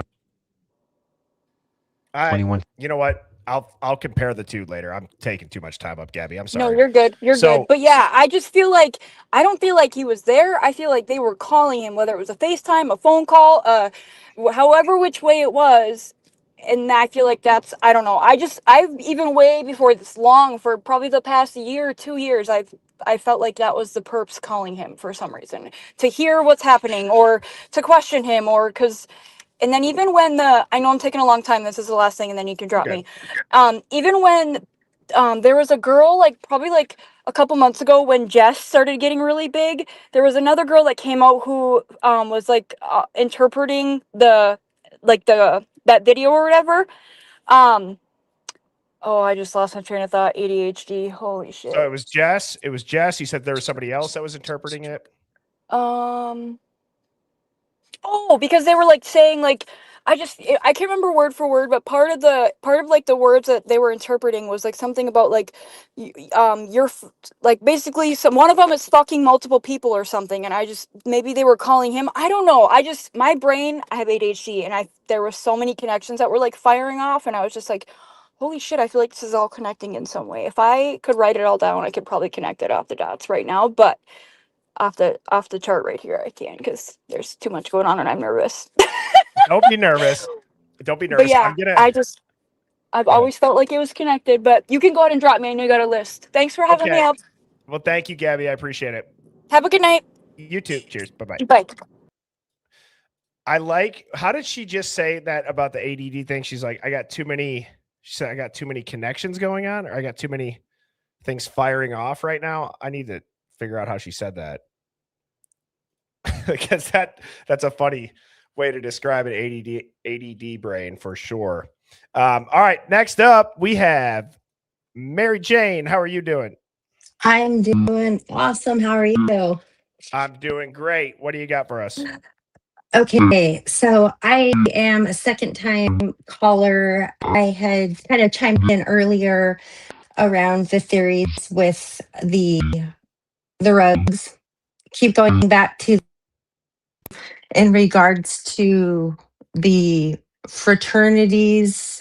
And I think that there's a layer that a lot of folks don't really include in this, because when you think of frats and sororities, you're thinking a bunch of young, dumb kids. You don't think of the organizational hierarchy that exists within the skull and bones of fraternities and sororities. And I'm talking the legacy. So prior I had mentioned, families generationally that have a vested interest in that cover up. Well, just recently, I think I wish I could remember. It might have been Pavarotti, a video where they were showing a breakdown of who owned 1122 King Road and what happened within weeks after the unalivings there, and specifically the legal transfer of property over that specific location. And I think it goes back again to negligence and liability, the contract with Moscow Police Department to provide security,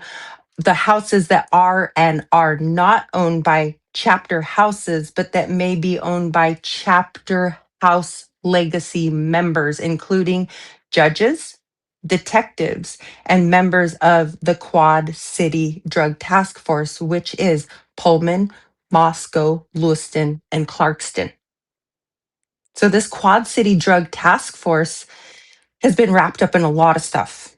I mean, there's a murder that just happened in Moscow with a University of Idaho student just within the last 6 months that is kind of being swept under the rug. It's like it was a suicide of an emotionally disturbed young Native American kid.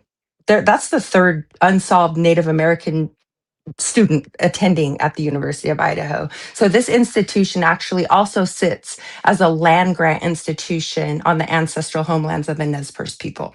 So it is in a very weird and complicated legal situation as a land grant institution, just like Washington State University. I say all of this to say that this Quad City Drug Task Force does stings. They do interagency cooperations and work. So this is going to continue to be jurisdictionally messy because they orchestrated it that way on purpose when they formed this coalition of task force of 3 different states, all of the agencies, including college campuses.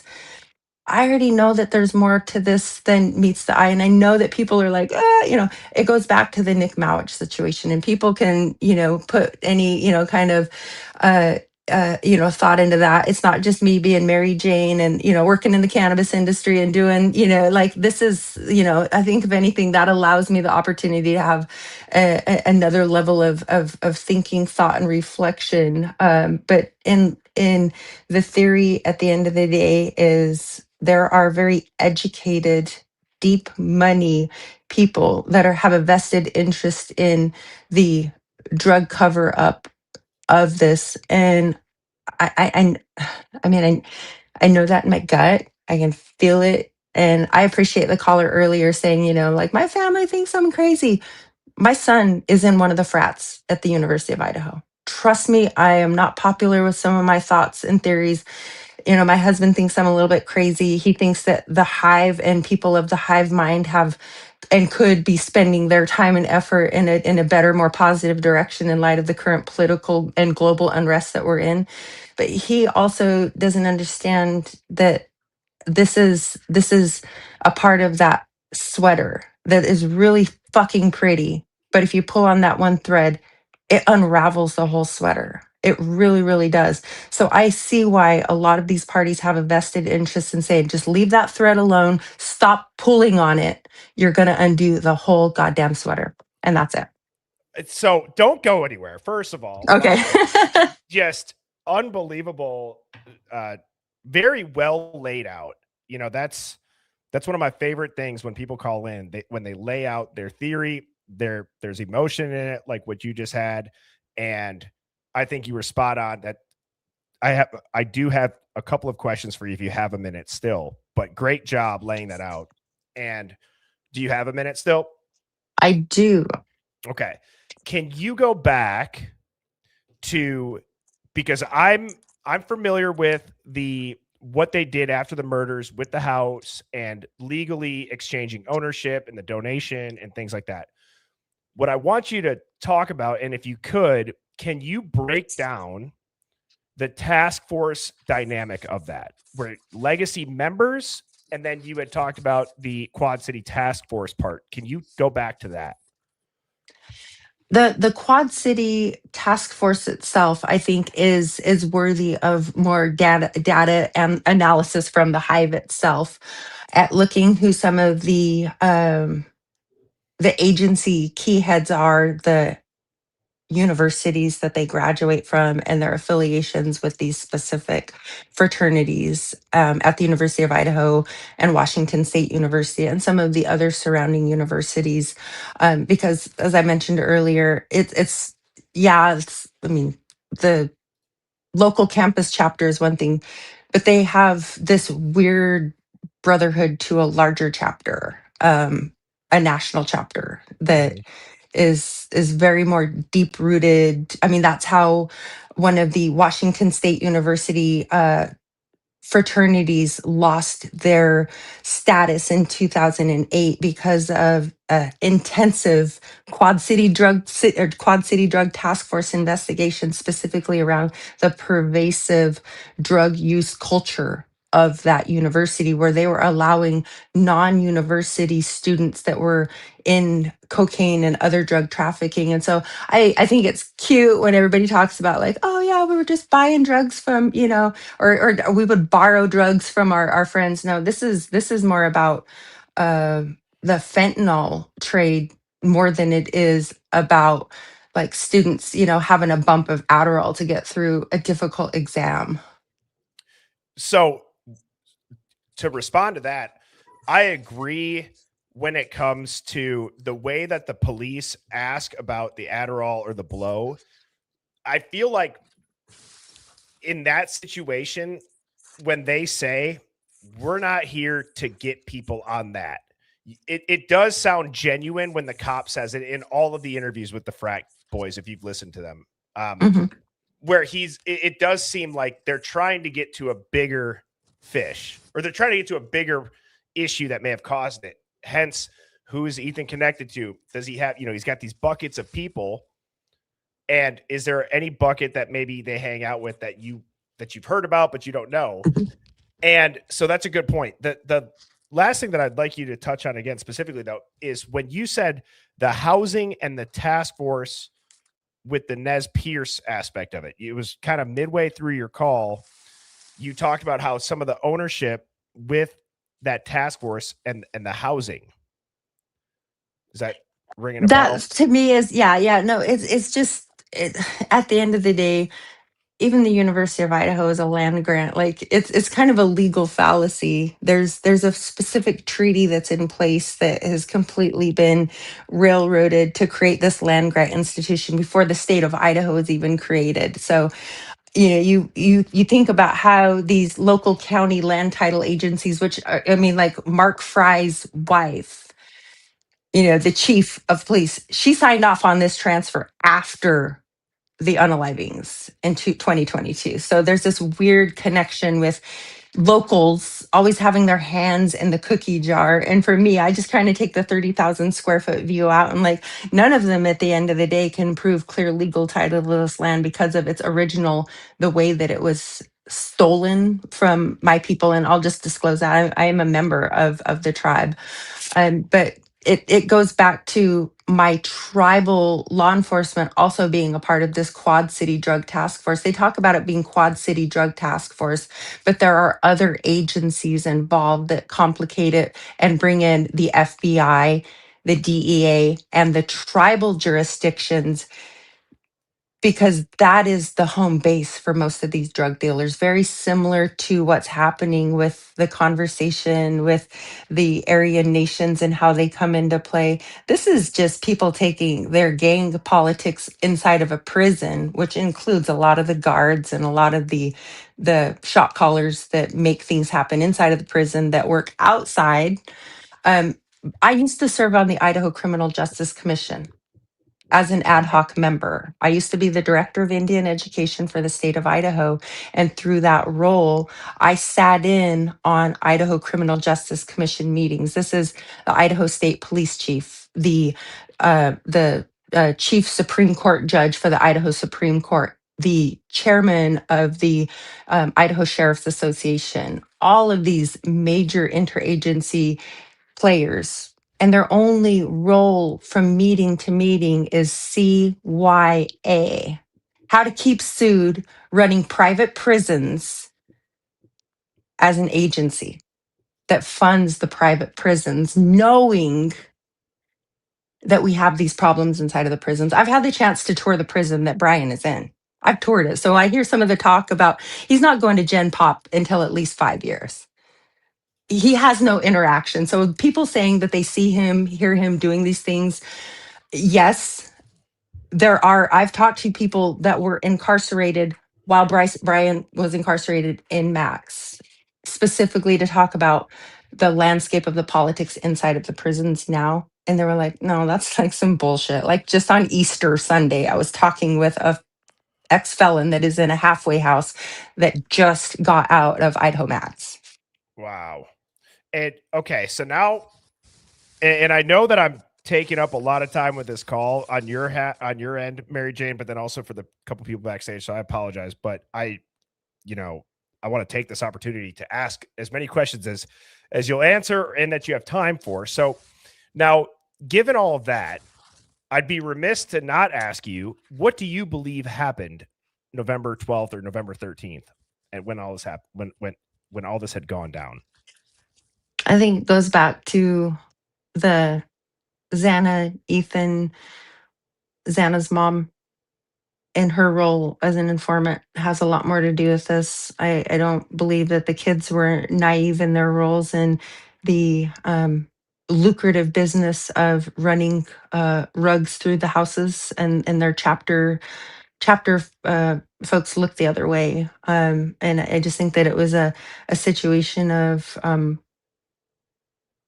a couple of people being in the wrong place at the wrong time. And I do believe that the Nick Mowich connection is connected to this situation in regards to um, key players and actors. And I had a cousin that was murdered on the Nez Perce Reservation in 2008.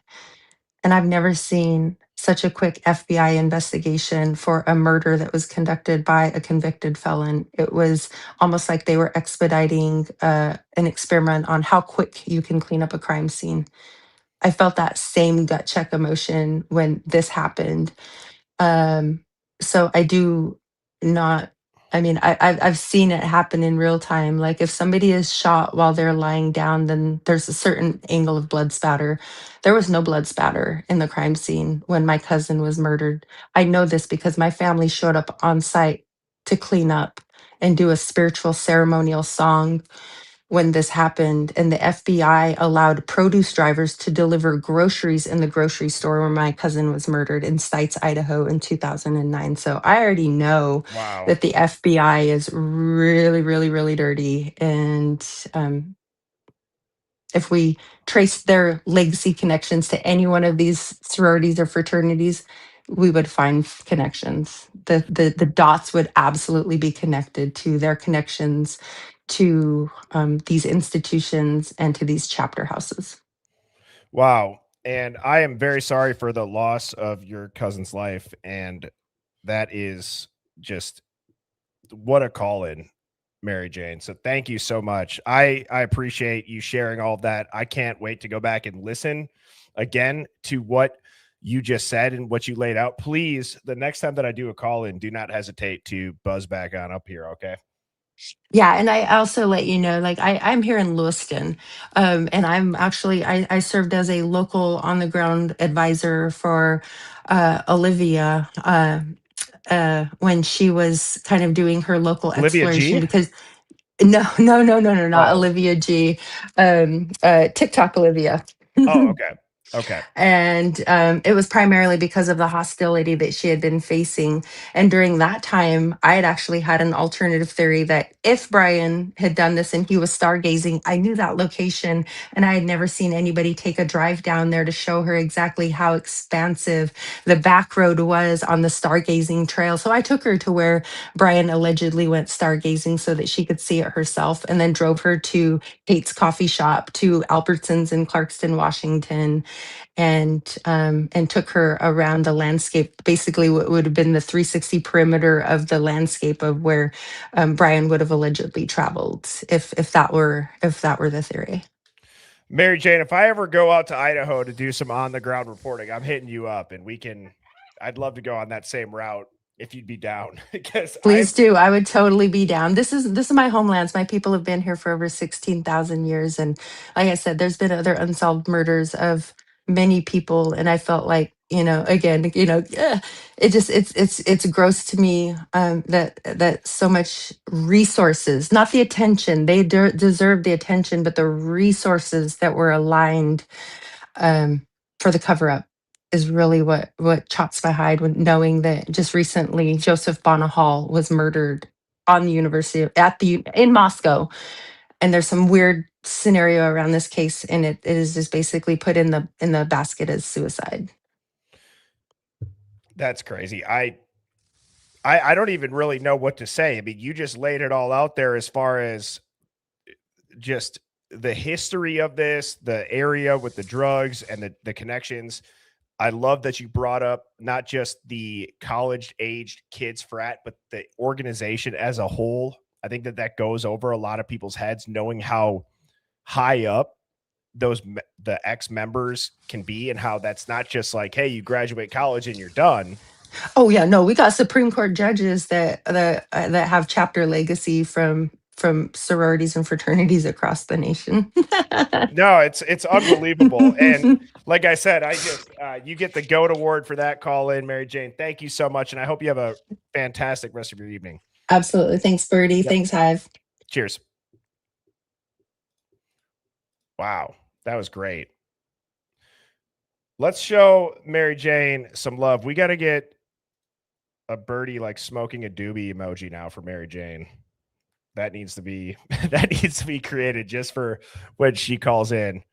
So whether you agree with that or not, I love the perspective of somebody who's there, who's on the ground, and who is able to concisely articulate what they're trying to get across as the point they're making for the call in. So great job again, Mary Jane.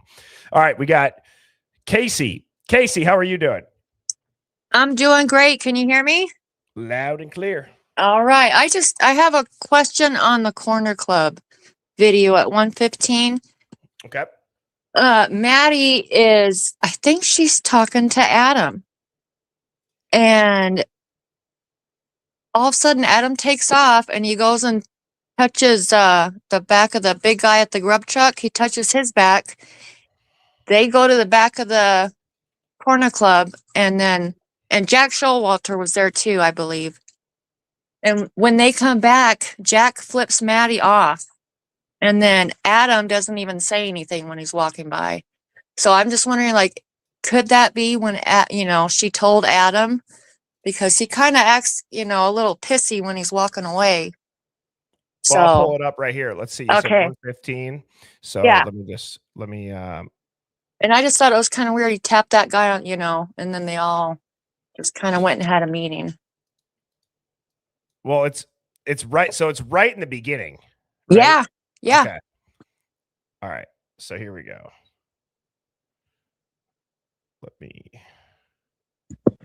So 115, is it going to happen kind of down to the bottom right?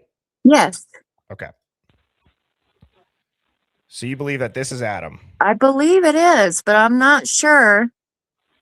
And I think that guy in the white is Jack Showalter. And then she brings him in,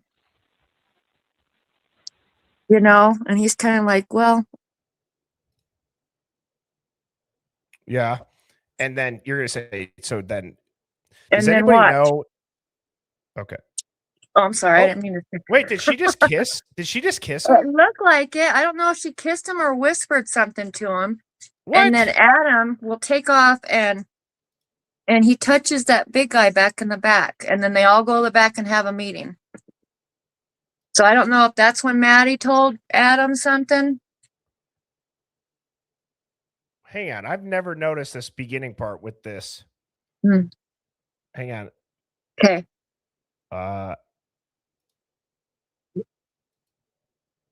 Is that did she kiss both of them?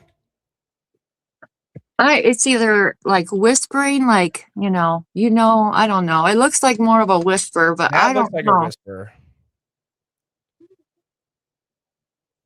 And then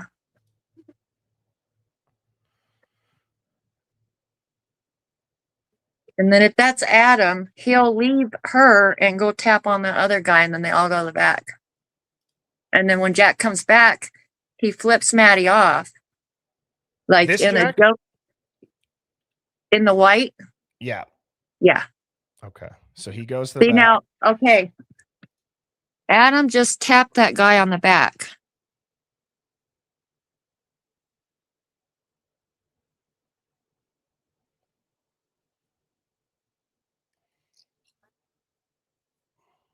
Where are they going? Yeah. And then when he comes back, he flips her off. Like, yeah, it's jokingly, but you know. Because they're totally, whatever was just exchanged with words there, the conversation got done, and then Adam, or right, whoever the guy in the black is, clearly was going to seek somebody out to, at least that's what it looks like. Yeah, and it's weird that he touches the back of that big guy too. That was at the Grub truck. Yeah. And he went back there. Like, he don't even work there. So, you know. I would love to have the audio for this. Me too. But the body language, like. Go ahead, sorry. The body language is telling. Wasn't there an unredacted version of this, or am I tripping? I thought there was at one point. And watch, he'll touch. Okay. And then they all go to the back.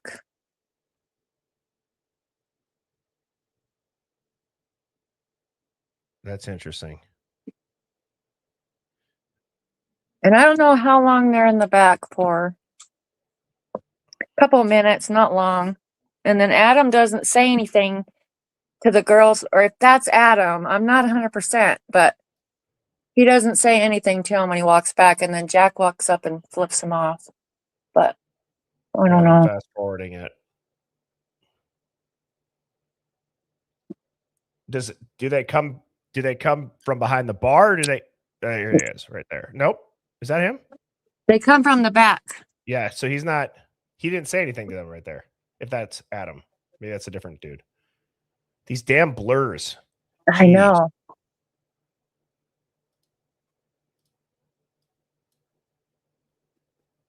All right.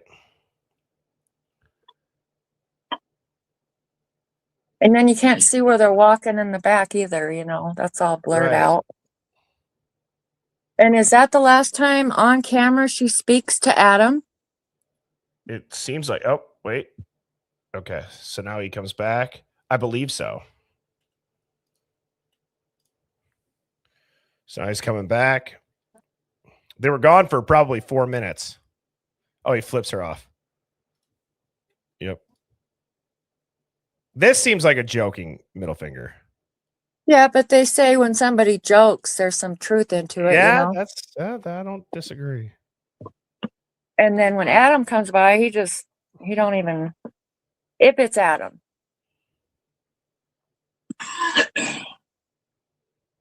That just bothered me. And then with the guy from the Grub truck going, you know, like, why would he go? He don't work there. You know, I don't know. It was just weird. Yeah, that is weird. And so that's a great, thank you, Casey. I appreciate you pointing that out. This is some other footage too that I got to spend some more time looking at than I have. So thank you for the call. I appreciate it. I hope you have a fantastic rest of your evening. You too. Thank you. I appreciate you. Thank you. You have a good one. Cheers. You too. Bye-bye. Somebody said, Birdie, don't put it on the guy dancing, doing the gritty. That dude, he couldn't stop gritting. This guy is just living life here. There he goes. Wait. All right. I got to stop. I got Detective Mowry backstage. So, oh, he's not connected. Detective Mowry's device is no longer. Oh, there he is. Detective Mowry, you there? Of course I'm here, bro. Good. I'm glad because I have some questions for you. I wouldn't miss an opportunity to watch you watching some dudes, you know, dancing at the club. Fuck you. No. That's not why. That's not why. Yeah, that's what you were doing. Don't try to lie. I'm watching your face right now, and I can see it getting red because you just got caught. Nope. And I know how good you are at creating false narratives, so I won't let that happen. My detective skills are through the roof right now, and you, sir, just got. You're going to jail. You're going to jail right now because you got caught checking out some dudes' butts in the club. Oh, all right. I am. I'm not going to plead the fifth, nor am I pleading guilty. I'm pleading not guilty to that. But what do you got for us? Nothing. I'm just so tired of all this crap. Is Really. anybody, and I'm going to ask the chat too while we're talking, is anybody else sick of it too? I'm getting to the point where I'm motivated, obviously, to continue to look into this, but I'm starting to become like extremely resentful when I have to go back and if new information comes out, it's like I've put, and I know many people feel like this, you've put so many hours into looking at something in a certain light. And now if something new comes out, you have to go back and these like the Linda Lane footage, the 1112, these documents, they're not quick reads. It's a lot of footage. You know what I mean? It takes a long time. Of course. It's just there's just nothing new. It's just going over the same stuff. Nothing new really. Isn't that crazy? That's and I agree. There's so much new quote unquote documents and evidence. Is there any new angle that we didn't have that we do now? From the one document that dropped today or earlier? Yeah, I mean, so what did you take away from that? Because I read through it and I was listening to Lana's live on my drive, or not Lana's. I was listening to Pav for like 10 minutes on the drive home when he got into it. Then I had a call come in, but I read through it, and so I guess made a big deal about that erase.dll file, right. which is it's nothing. It's a really small program that you put in your like Win32 system file, and what it does is it controls the like certificates that help keep apps, like third-party apps or apps in the background. It's kind of like a cache system. So all it does is remove cache from certain applications so that your computer can run more efficiently. It's literally nothing. So yeah, that's wild to me. And what I also don't get about just a general statement is how is it that we can see crime scene photos, we can see the inside of the house, we can hear a 911 call, we see text messages, we have surveillance footage. We've only seen some text messages. We've seen some. Yeah. But what I don't get, dude, is any of these theories, they still I don't know of a theory that's not more like 60 unknown, 40 known. Do you know what I mean? Like, we know the cars, we know the make, the model, we know the timing of the screams, but isn't it interesting that there's nobody on camera that is obviously, like, they're obviously suspicious, but there's nobody on camera that's like obviously leading that crime, clearly having exerted a bunch of energy or is covered in blood, or maybe you see him walk in different clothes and walk out in others, right?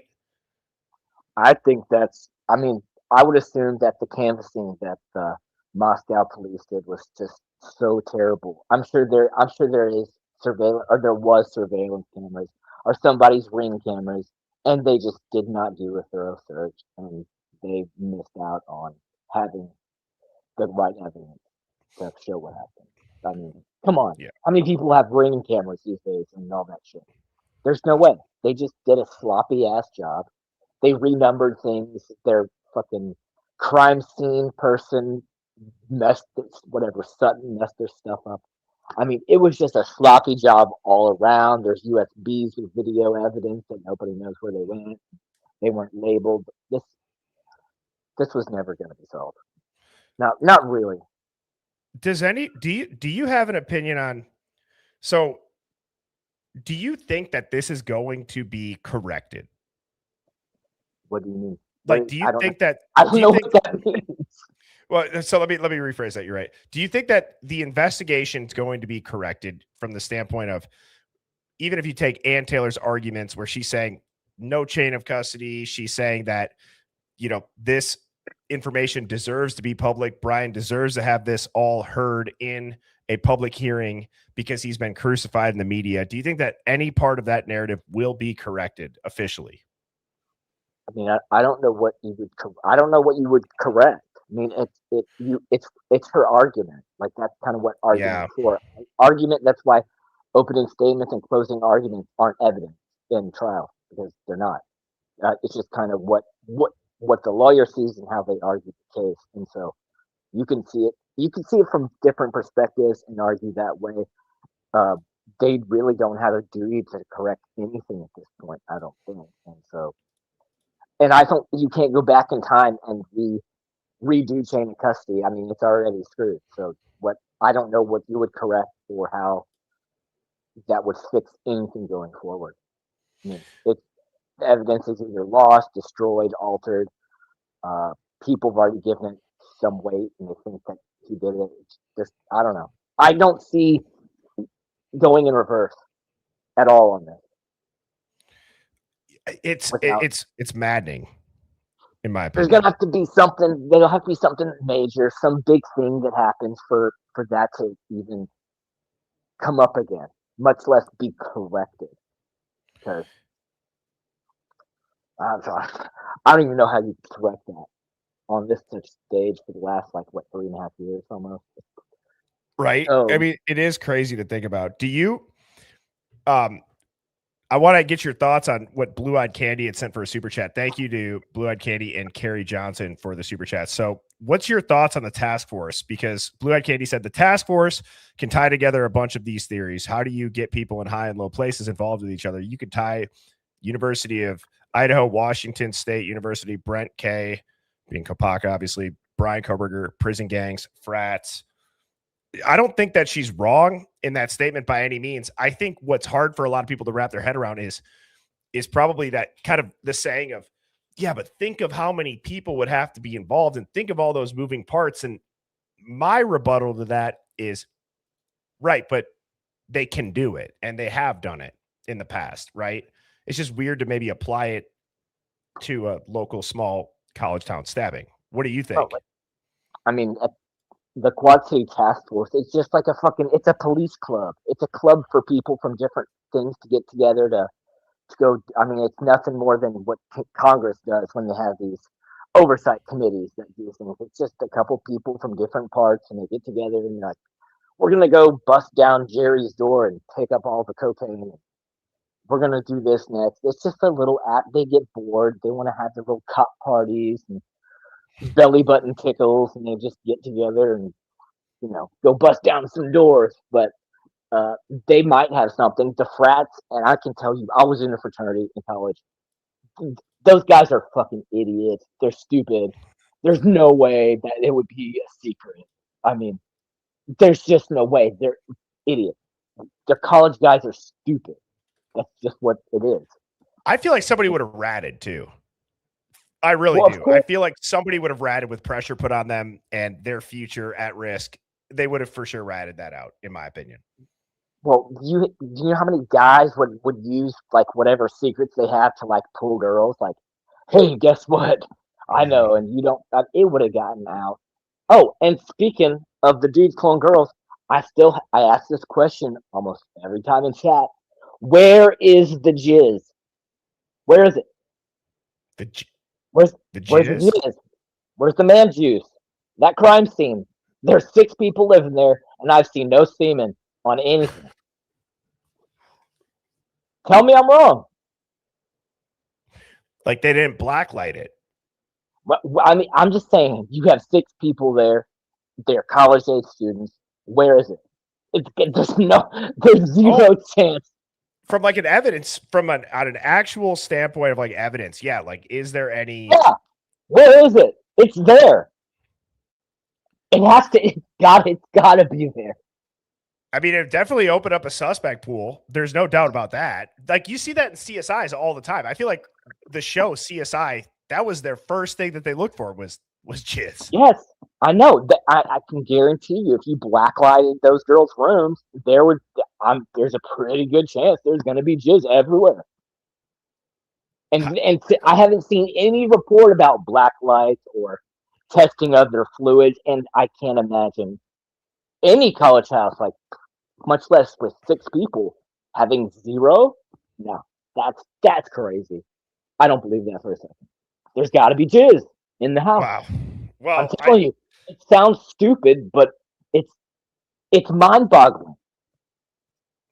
Especially, yeah, and they say right away it wasn't a sexually motivated crime, and you know, you could argue, well, maybe right, but you could say that's what I was just going to say is you could say maybe not that night, but was there somebody who they were having an intimate relationship with that's been there in the past? Of course, and there's where is it at? That house didn't look that clean. That's not a lie. So, but hey, man, I appreciate the call in, dude. I'm going to wrap this up. I got one video here to show everybody, so don't go anywhere. Detective Maurer, if you got closing thoughts, what do you got? Show me the jizz. All right. You have a good night. Jesus. Oh, that's always fun.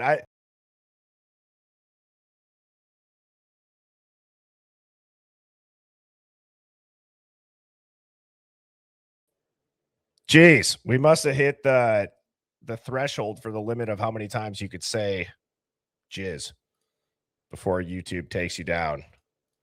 Now, what I have here is, I believe this is Gray Hughes. I found this video. I wanted to finish this stream with this. Again, the last few nights, guys, I usually try to stick to 90 minutes. I've been doing 2 hours plus. I'm not even sure how or why. So I know these are longer streams, and I appreciate it. I will try to get back to sticking to my normal 90 minutes, maybe a little bit over, because I want to make sure, too, that I'm able to take time and dive into the chat. So they've been a little bit longer. But this is Gray Hughes getting damn near bum rushed off of the Linda Lane camera, the Linda Lane car park cameras. This must have been right at the beginning. And this dude comes out hot. And I have never seen this. I believe he was on a live stream. And this is pretty crazy. So here, I will play this to conclude the live. Filmed right over there like that. Oh, there it is. Hey. Oh, well. What are you doing? Oh, Look at that. What are you doing? What are you doing? What are you I'm not doing? going to give you my phone.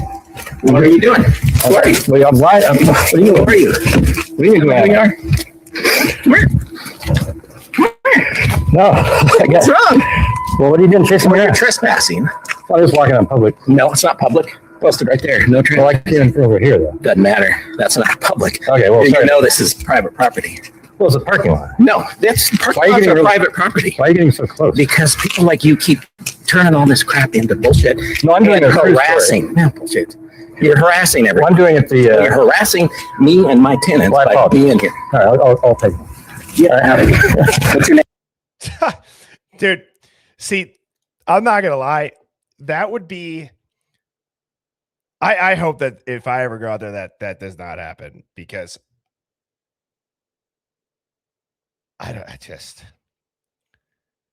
that situation could go so many ways. Because you almost have to de-escalate that for your own safety, but it'd be really hard to not get a little bit upset with how confrontational it was. But oh man, nonetheless, Hive, I hope you all enjoyed tonight's stream. Please hit the like button. Please hit subscribe. I will be back on tomorrow evening at 7 p.m. Central. Have a great night, everybody. Sleep good. Cheers. Birds flying high, you know how I feel. Sun in the sky, you know how I feel. Breeze drifting on by, you know how I feel. It's a new dawn, it's a new day, it's a new life.